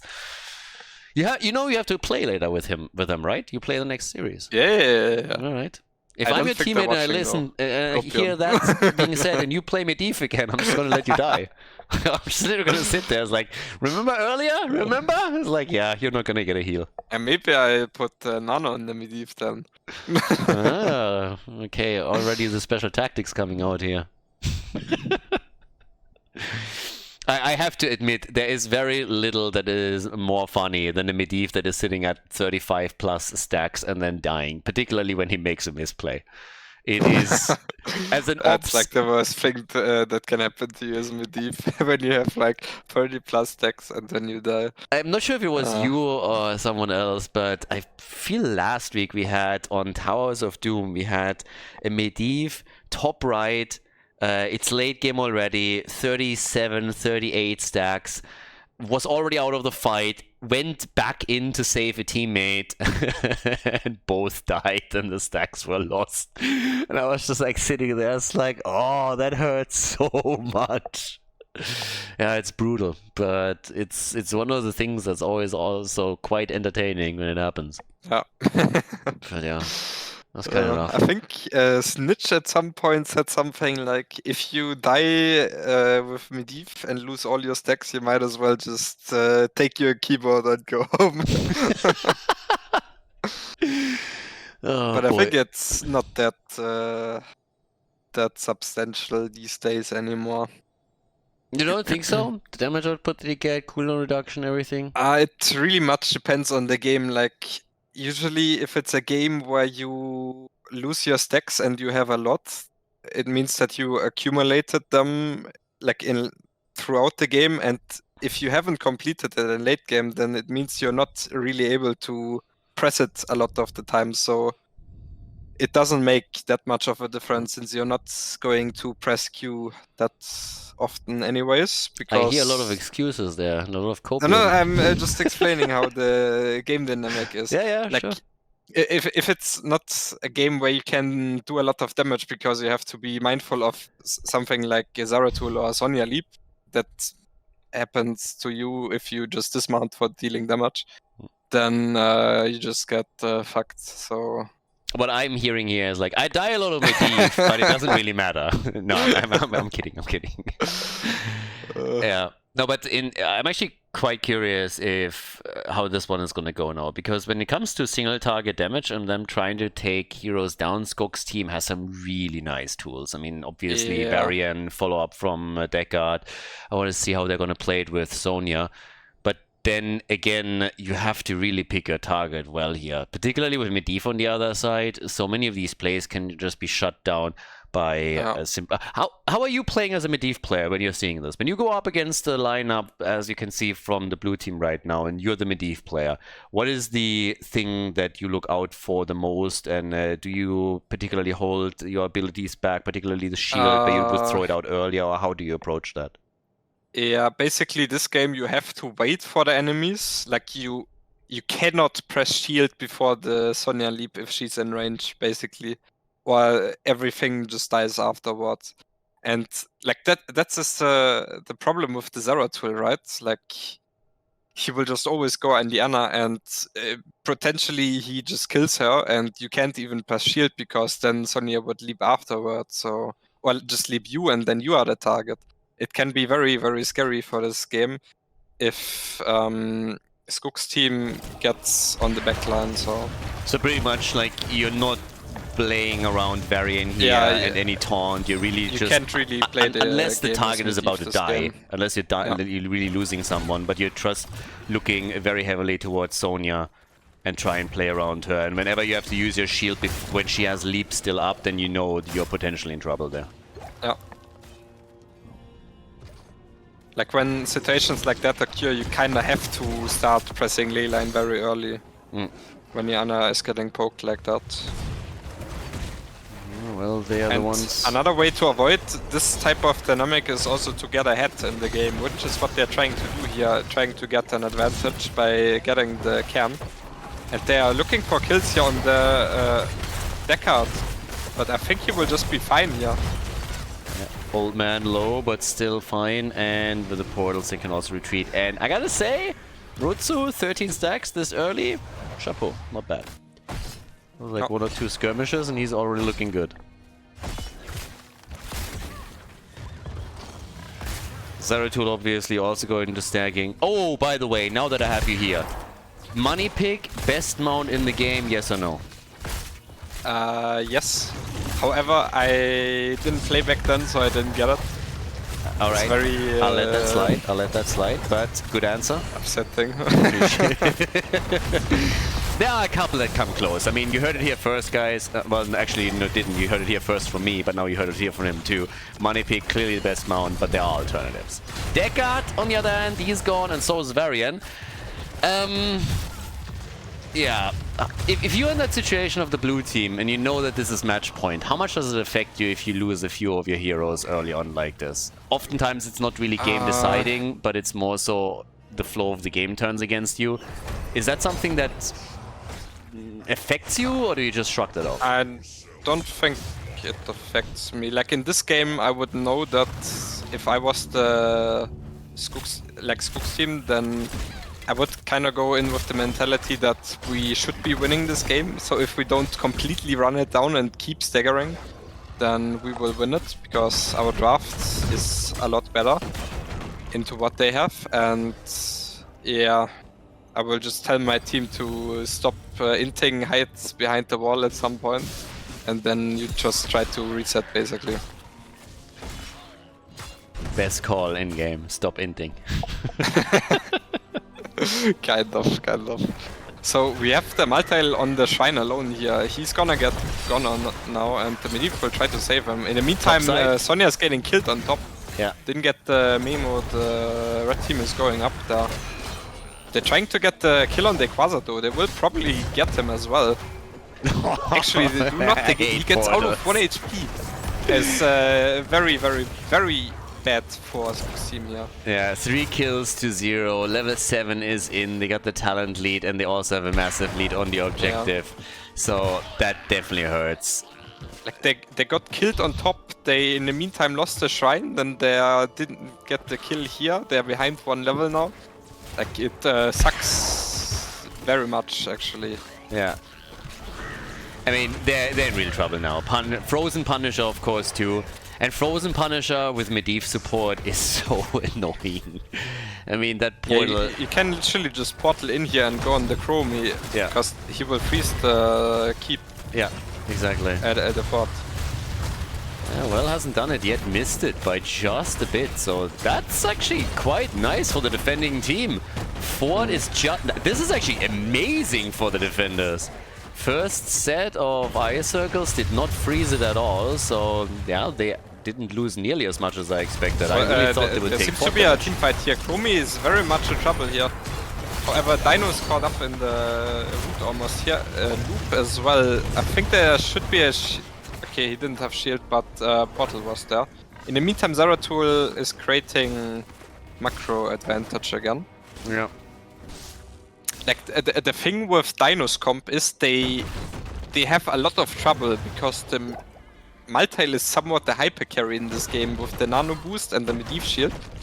Like if he can't get there and kill everyone, then they have a big problem, and he has to sidelane as well. So if they can farm the Maltail or like not die to him, I think that's almost enough for them to win the game.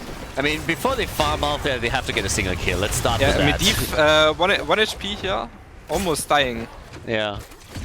I know other Medivh players that would have fallen there. Yes, 33, so he's close. He's close enough that I'm getting worried. Yeah. Alright, level 10, last rights is in. Obviously also a nano boost for Coffin Girl. But yes, with 33 stacks, my eyes are definitely glued to Medivh. I want to see if he gets it or if the blue team is able to get that kill. And he went poorly! Okay. Yeah, he's looking to like change that dynamic a little bit with the Zeratul and Sonya going on the Anna. So he will try to pull him off the Zeratul every time he goes on the Anna. Sonya basically to also try without to lead. kill him. Wait, what? I think that is an issue. Yeah, went Raz instead. I mean, they have more sustain, therefore, and presence on the shrine, but they're losing a lot of the pressure, and they're losing. Talking about losing, they're losing Zeratul too. So he's gone, and that's 4 kills to 0, half-level lead. Again, they can take the camps here. Yeah, I mean, Skogh and his boys, if they really want to go to the grand final right away, then they have to step it up massively from here on out. So far, the game is not going their way whatsoever. They defended well against the first Punisher, but they're still half a level behind, and they're just not having any... I mean, any presence in these team fights. And without Leap, pressuring Anna is just going to be Zerathul's job, I guess. Yeah, let's see what this shrine brings, because Dynouh's team used a lot of their ultimates already, and Skogh's team has every ultimate, so... How much do you think, like, how much does it open up Medivh's place now that we don't have Leap? I think quite a lot, because since he also has Polybomb, he can just, like,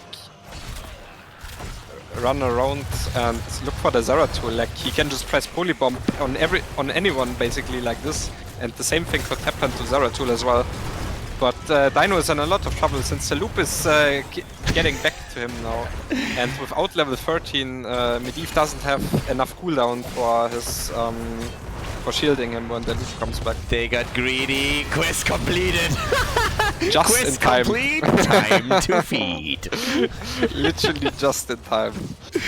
Oh, no, but seriously, like, they got too greedy there. They really wanted Chromie. If they would have not chased, I think that would have been...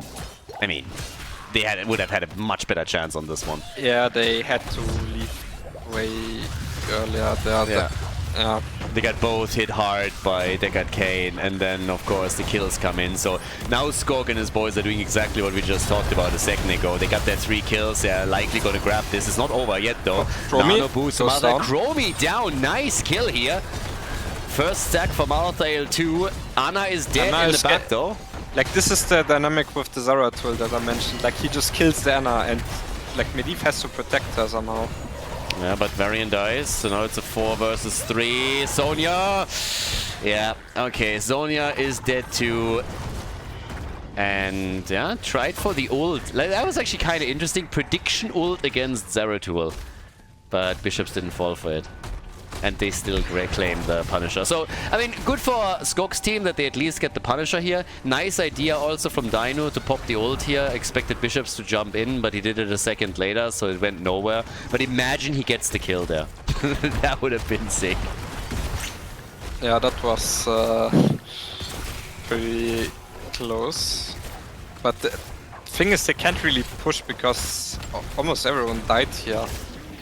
At least they got the top wall during all of this, and yeah, like the 1v1 situation on top is horrible for Malthael. Like, the Zerathul can just 1v1 him. Like, Medivh kind of has to look for the Malthael, and that opens up space for the plays with loop on bots. Like, they cannot do anything if they play like this, basically.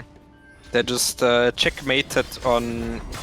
like on the macro situation by what's happening on top. Jesus, exactly. I mean, he's gonna die here, but boy oh boy, did he stall this out.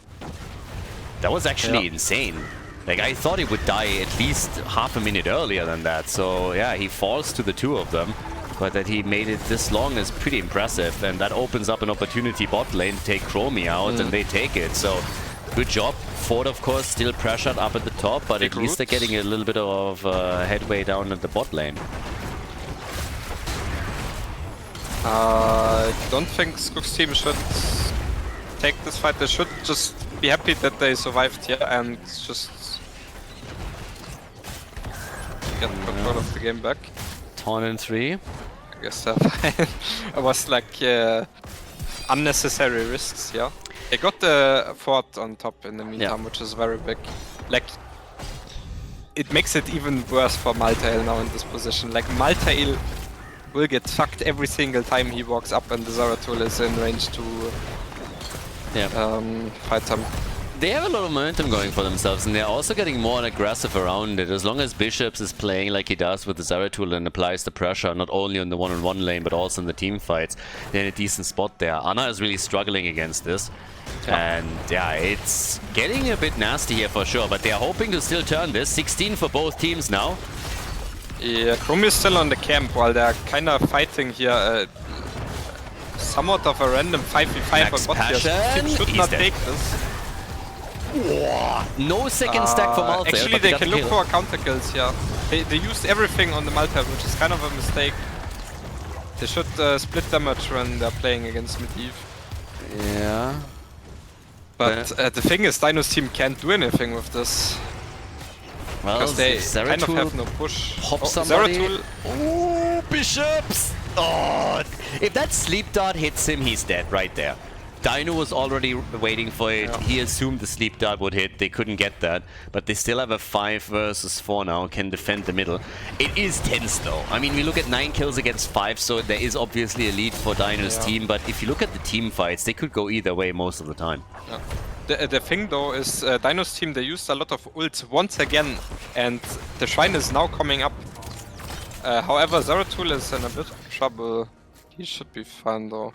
Yeah, Maltail has started the Shrine already, so he's on it. They were still chasing a bit there. So there's 2 ways you could go about this, and they're going for the first one. Just ignore the Shrine and just push.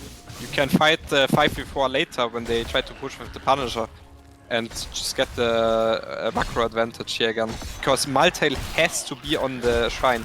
He cannot leave it. They will never win the Shrine if Maltail is not there. Yeah, Dynouh's now going up against Bishops up at the top, and he has a bit of a better chance there. Medivh is also coming, saying hello. actually. Ult is missing again, Medivh is there, but yep, they gotta let that slide. But at least they were able to take it at the bottom. Oh, Mal'Ganis! Yeah, this is the thing, because Medivh has to go to where the Zeratul is to deny the 1v1 kills that you would get, and then this opens up for kills on the other side of the fight. Of the map, I mean. Yeah, and obviously you get the objective, you lose a hero, the frontline tank immediately, so you know you're not gonna get anything out of this. I mean, this literally is... Isn't that the second objective at the bot lane? Yes. So they had 2 Punishers here and couldn't even take the fort down. It's kind of nasty when you think about it. At the top, Maltail lost it to Zeratul earlier. They lost the wall there, so despite them winning 2 Punishers, they haven't been able to take a single fort out. Yeah, this is kind of the macro advantage that they have with the Zeratul. Like, they have to respond to what he does. And if he plays right, like he is right so far with creating the advantages on the top side, but just having the 1v1 presence that Zeratul does, then they just get all of these fights. It's just amazing. Chromie is very caught up in this though. Yeah, she might make it out. The sleep is very big. Medivh is slept. Anna is in trouble because of that. Dynouh cannot hit an ult to save his life, by the way. Like, they always get away just in the last moment. And now they're all dying again. So Anna down, Maltail down. And they're losing Medivh too. Yeah. Yeah. Like, I think this... Like, Dynouh's team would have to play, like, 3 times better than Skogh's team in order to win this game. I think it's very hard from the draft. Yeah, like, this is not too. At this point, I think. They're losing way too much here, and obviously level 20 talents are also in. I think Dynouh missed like 3 or 4 ults. If any of those would have hit, I think they get a kill, they can turn the fight, maybe at least stop the onslaught a bit, but now it's only Mal'Ganis it doesn't defending. really change the game though. Like, it will always turn out like this, unless Skogh's team ends, but yeah. Yeah, so we're going game 5 at this point. Nicely done by Team Skogh, well played. So Dynouh going down, Skogh's team, they take the victory, and we're going the distance. Game 5 coming up next.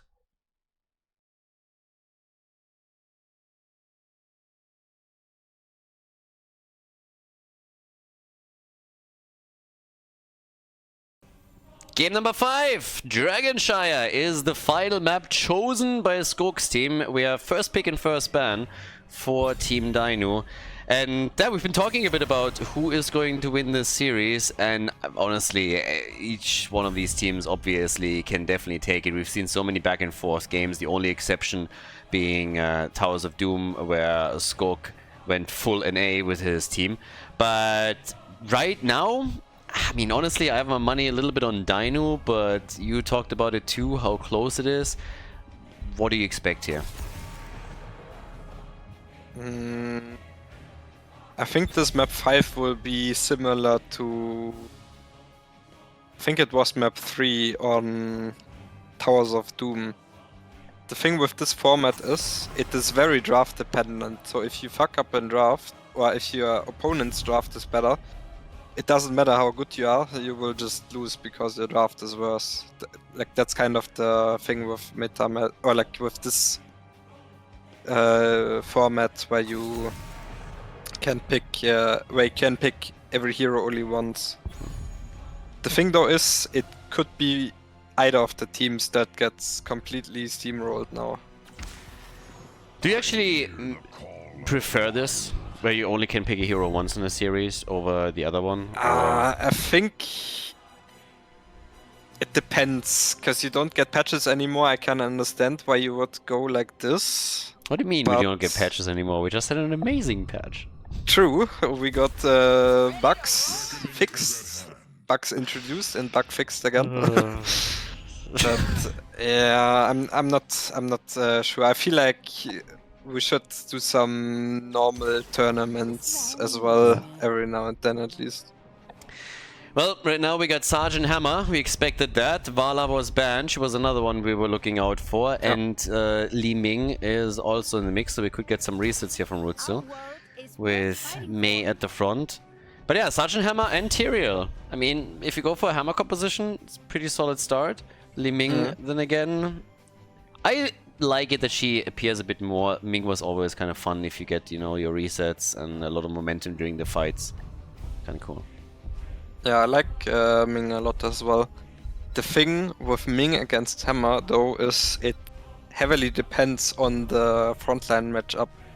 Like, if you can't walk up because the enemy's tank is in front of you, you kind of have to hit the tank right. But if the tank is like an Anubarak or Diablo that just doesn't die to you, like even if you use everything that you have, then the Ming is actually not that great into Hammer.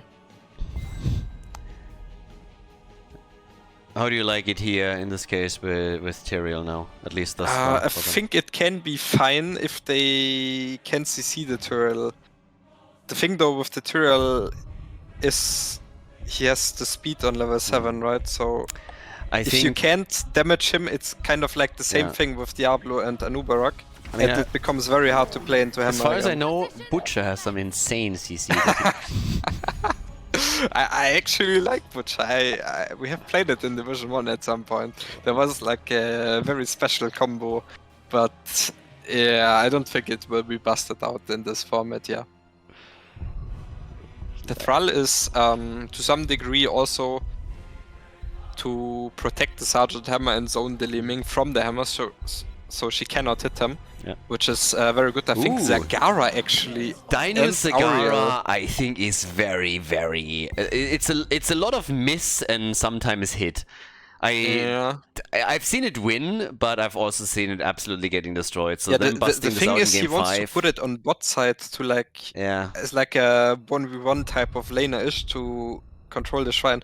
The thing with Hammer is though, like Hammer doesn't care about that. It's kind of like a different game in that sense. I'm really curious to see how much of an impact he has. I've seen him bust this out multiple times, and I'm really, really torn on that as a general pick. Sometimes it works and it looks cool, but oof, it's always just, If you get on Zagara, she just is dead immediately. Now we get Imperius as the final pick, guys. So keep in mind, this is game number 5. The winner goes to the grand final. The loser drops down into the loser's bracket. Dragonshire, final map. Let's go. Team Dynouh against Team Skogh.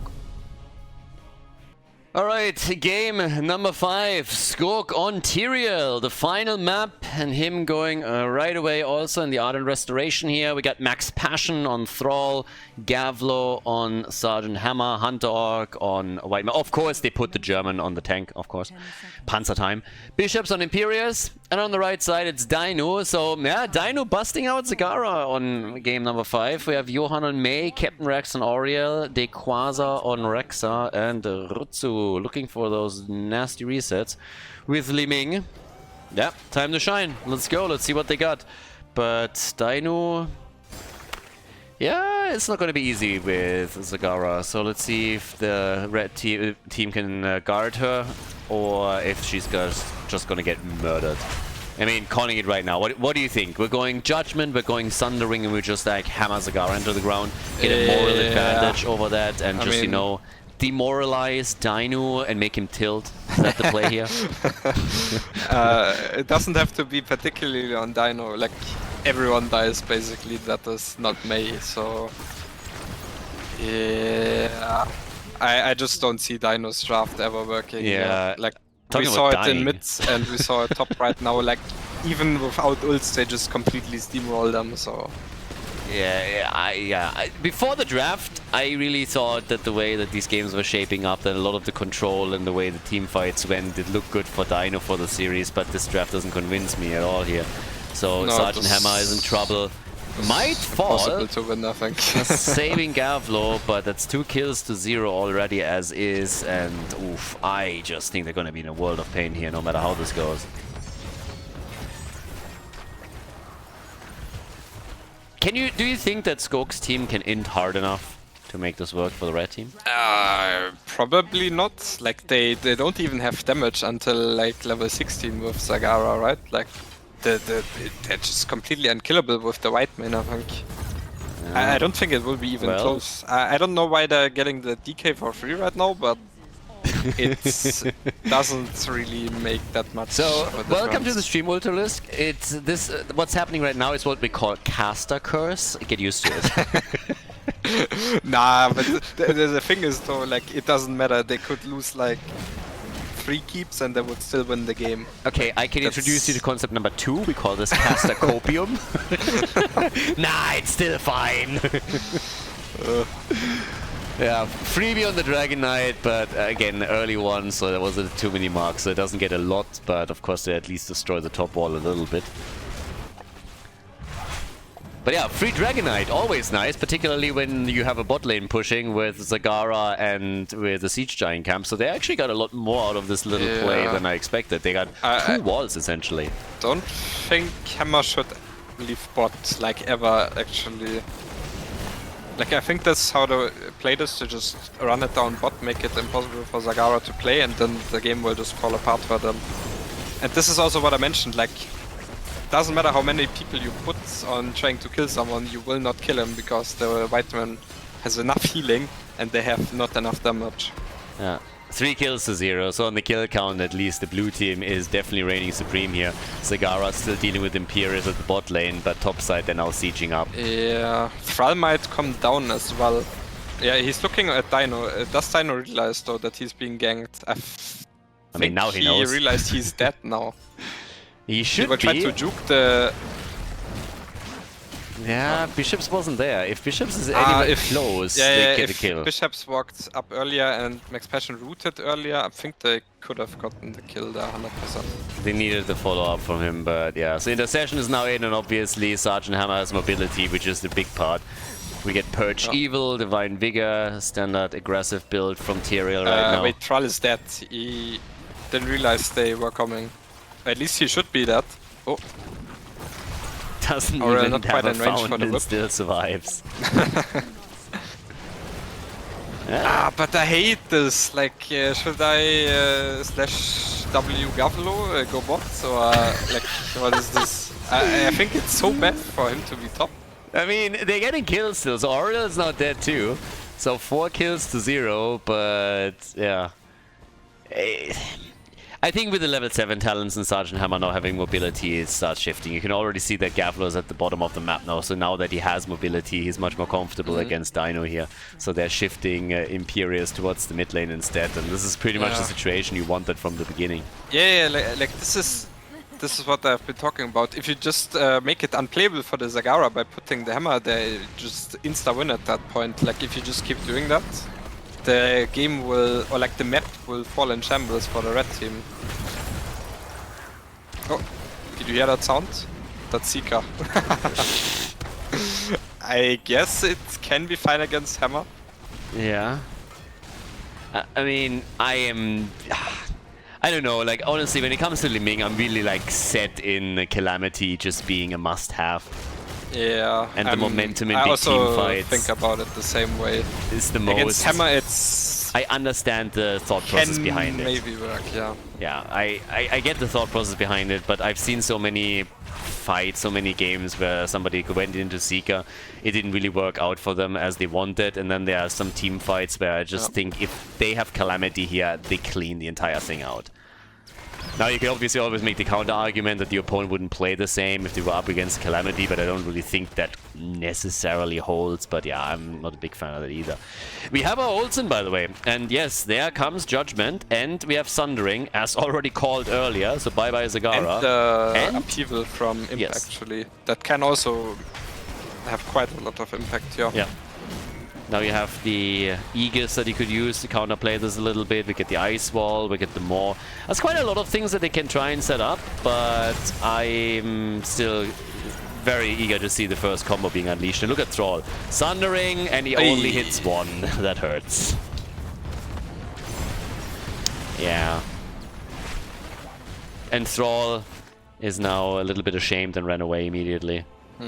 Felt bad about this, and he's just like, yeah, okay, I can't even face them right now. I gotta like the thing is, they can just stay as free, but because they actually can hold it as free, but it seems like Skogh wants to look with his Judgment and the Imp a bit, which to some degree I see, but I think if they just play 3 bots, like they can actually contest the 4 people, and then Imp can look on the Rexa. I think that's how they should play.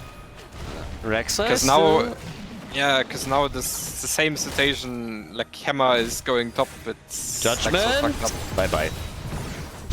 They get the kill at least, but I even really with hate what's Sergeant happening Hammer, on bot. Yeah. Like they unleashed everything there, so yeah, they went all out on this. They there's no kill like overkill. They completely destroyed this. Yeah, I think they didn't even need Hammer ult, but no, better safe than sorry. Absolutely not. They could have literally used auto attacks there. But yes, bot lane is of course still a bit of a problem, but Gavlo is now back to it. I mean, they got 5 kills to 0, so if this holds in any way, shape or form into the middle and late game, then as the death time has increased, there's no control there. Another Sundering, Li Ming gets popped, no chance for her. There's the delivery system. As well, and goodbye, and Mei. Kill. She's also not gonna make it. So 7 kills to 0, full level lead, talent advantage. Yeah, this is falling apart very quickly for Dynouh's team. Yeah, we should probably see the bot fort fall very soon. TM. They can also look again. Like Imp can just look on the right bush, exactly what he's doing now. Skogh is also coming. He has Judgment still, so they're gonna look at Auriel or probably just Auriel here at this point. Or Dynouh, I guess. I mean, they can invade this full on. Okay, Li Ming is now back too. I think they could have pulled that trigger here. So let's assume you have a match later in the losers bracket. Let's assume for a second you win that one. Who would you like to face first? Out of those 2 teams, you mean? Yes. Probably Team Skogh, I would say. Okay, would rather go up against him. Well, we'll see if Dynouh can turn it around, because right now it doesn't look that good. Skogh can... careful. There's the Ice Wall, they catch Sergeant Hammer, and Zagara just gets murdered by Tyrael. Yeah, this is what I absolutely hate with that Zagara pick. Zagara is just shit whenever she's becoming the center of the fight. That's just what it is. She has no hit points, like negative hit points on that hero. She could have picked the spell shield though, I suppose, but it wouldn't really make a difference, to be fair. They got the Dragon Knight now. 8 kills to 0, and it's just brutal. Now we're 9-10 minutes into the game, so Dragon Knight does a little bit more damage. Not really too much just yet, but okay. Rutsu also in trouble, has to get away. And off we go.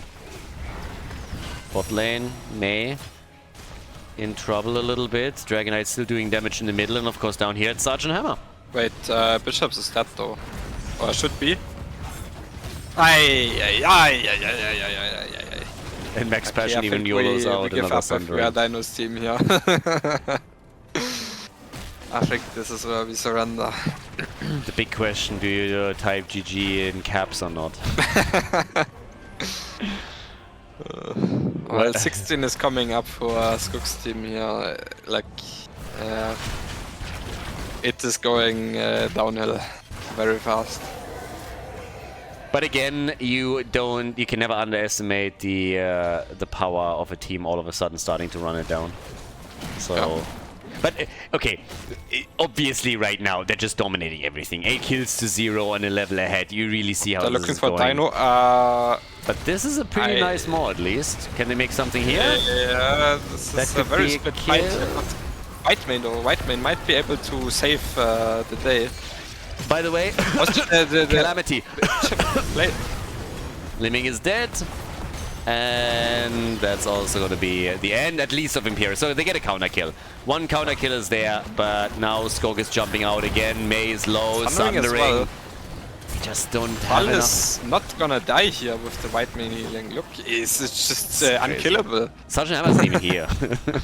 Sergeant Hammer is just like pushing. That is the thing, like they win the fight 4v5 like every time. Like it doesn't even matter if Hammer is there or not, like they just win. They just straight up win here. But the last fight was also one of those examples where I just would love to see Liming with Calamity. Full choke point, you hit with every single jump multiple ones. Yeah. And I think they could have gotten the kill against particularly Imperius early or even against Tyrael and then just get the reset and do it again. Yeah. I mean, it's rough this game. It doesn't really matter what you do as Liming. Like I think it's just over from draft, honestly. The level gap isn't that big though. So at least when it comes to levels, they're still holding on to it a bit. But here's another judgment. No proper follow-up though, so they're starting to get a little bit cocky with the coordination here. Yeah, like they will just slowly get mid now. They will get the top temple. And with that they will either get top fort, like with the Dragon Knight, I mean, or they will try to get spot wall, I suppose. I mean, Rutsu is making some really nice predictive play with Liming. The play on Auriel again. No Auriel though. BFG, Aegis, nice, but it doesn't change things. It delays it slightly, but Auriel is still gone, and that's double-digit kills for the blue team now. Thrall at the top is going to get an assist now from the rest of the team. And just look at Bishops going deep. Oh, feign death. Slowed himself down a lot and could have actually died because of that. Oh, Dynouh looking on the hammer.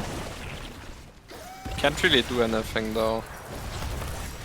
Yeah, at least with level 16 has some damage, but there we go again. On the Johan. Dead. May is dead. Yeah, even the Maw hasn't done anything there for them. But we got Corrosive Saliva, we got the Hydraless Transfusion now in 16, well, 13 and 16. But obviously that's just another Dragonite, the second one in a row now for the blue team, and this is going to be the end of the top side forward. They go for the top approach. And in the meantime they're trying to get mid as well, but Hammer a bit in trouble. But yeah, Whitemane just makes it unkillable for them. Yeah. But yeah, it just gets harder and harder for Dynouh's team here. And Rutsu already used teleport there. Gets it back, nice! Nicely done. So he gets out, but that's 2 forts that now got destroyed, and they're already working some of the walls on the keeps down now. At least with the Dragon's Breath. Another 40-second on the Dragonite isn't too shabby either. Good for them. Yeah, I mean, if you look at the healing stats as well, there's like 20k difference. Like, it's completely unfair for Dynouh's team this draft. Like, there's literally nothing they can do to win, I think. Yeah, particularly when level 20 hits, they have another chance to make. Oh well, actually, that was pretty close. That was not too bad. Skogh gets out, but that gets dangerous for a moment here. Yeah, they will just take top wave, both camps, and get level 20. They might... there's no bot camp up, they can't push with that. Maybe just try to push manually after all done. Yeah. I guess we will see. Particularly with Auriel here, the red team is literally running on Hopium at this point. Hoping for somebody to end on the other side. 20 any moment now. Once that they got Storm Talons, to be fair, there's no camps on the map anymore and the objective isn't up, so it's not like you can do a whole lot. There's some time where Dynouh's team can just play passive and wait for this to come up. But now we got Angel of Justice as well, so you can't hide from that anymore. Ooh, Thrall is thinking about this level 20. Maybe he's breaking worlds at this point. Yep, there we go. Yeah. World So the breaker. cooldown reduction as well. It can be actually used as like a Tassada wall in some sense. Yeah. To like just cut them off. So they got one Siege Giant Camp and Catapult at the bottom with Sergeant Hammer. It's an entire level more or less that Dynouh has to bridge until they have Storm Talon. So yeah, this makes fully sense. Yeah. Like actually here where Dynouh was between the tower and the left tower, he could have actually pressed it and make him stuck there. And we have another upheaval on Mei. The Maw is somewhat big actually. Liming follow up kinda whiffs though. I mean, honestly, they hit like really nice buttons there, but they didn't get a lot out of it. I guess they didn't lose anybody, so that's kind of a win, and they saved their keep. But it's not like they were able to all of it, or they were close to a kill or whatnot. The push at the top is now putting some pressure onto the fort here, but given the fact that the blue team still has every single fort, I don't think they're worried about that too much. Look at the Thrall. He's gonna look for the world break again.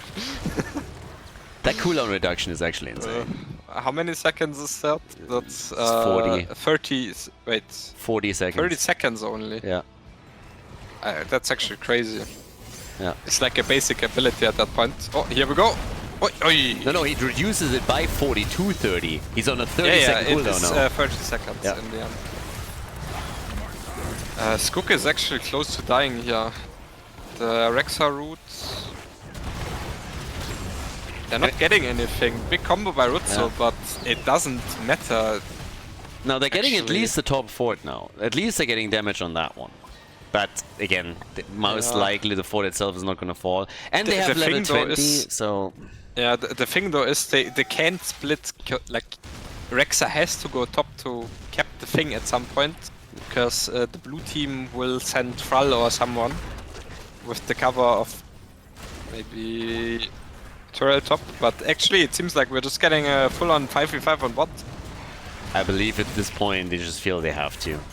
Yeah, Judgment is in, alright. They're trying to follow up. White main, BFG, Sundering. Now it's used to block the... Can they get Mei? Aegis? Bishops with the play on Liming.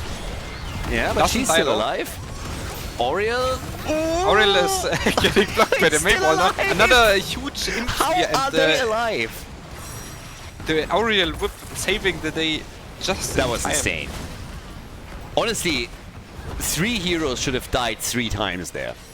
Yeah. First they're saving Mei, then they save Auriel, then I believe they saved her again a second later. The chase was real here, and they somehow made it out and didn't lose anybody. The problem is they also went really close to kill someone either. Yeah, the thing though, like, Tura also has cooldown reduction, like he also has only like 40 seconds or something on his ult. Like they just keep spamming ults at the moment. It's actually crazy, like they can just press it every fight like twice or something. It's crazy. Yeah, now we're 19 minutes in and they have full control. So Tyrael, he can actually get this one now.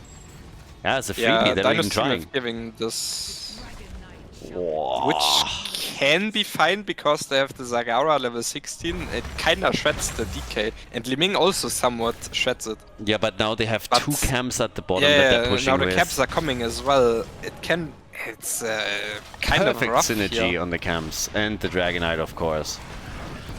They cannot possibly hold that keep, can they? Even with Zagara. I think they are opting to not lose the game here, because this is a very good spot for a World Break, actually. Then again, Dragonite is already at 50 HP, World Breaker is in, and Liming makes it out. So they are doing fairly alright, but the keep is also losing hit points way too quickly, and the 2 camps are still in. This is gone. Ice Wall hitting 2, hitting 3. 3 actually. Whiteman didn't even have to use ult. That's how free it is. Yeah, and they get Aegis again with a big save. Honestly, Captain Rex, he needs a pay raise. Whatever he gets, he needs to get more. This is insane. Like, he's literally keeping him single-handedly in the game right now. Yeah, it's pretty crazy right now how they are still holding on to...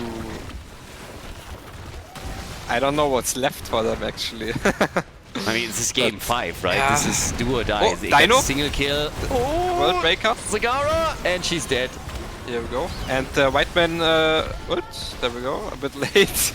Another Judgment. Ooh, Bishop's barely missing that. Yeah. Another big spear. stuff. Skogh is going in there. Nice. At this point, they just steamroll. Yeah. Now they just gotta And roll over them here. 8 more seconds for another World Breaker. 15 for Judgment. They will just go quiet Thrall and is get top some damage now. KDA as well. Top damage for the blue team. 71,000 for him. Zagara's at 92,000. Has only died twice, but yeah, it's kind of nasty. They can't really go out of their base without being immediately targeted. So many good hits, and the CC amount is just insane. So yeah, World Breaker is back, Judgment is back. They just gotta pick their target and go Judgment for it. got interrupted. Aegis is World up, Breaker. can save one. Yeah, Core is losing hit points quickly too. Yeah, feint Here we death. World Breaker. There's the Aegis, still isolated, still in trouble. And the core is of course falling, so yeah, this is game. Dynouh's team loses. Team Skogh moves on to the grand final, sends the red team packing and into the losers bracket.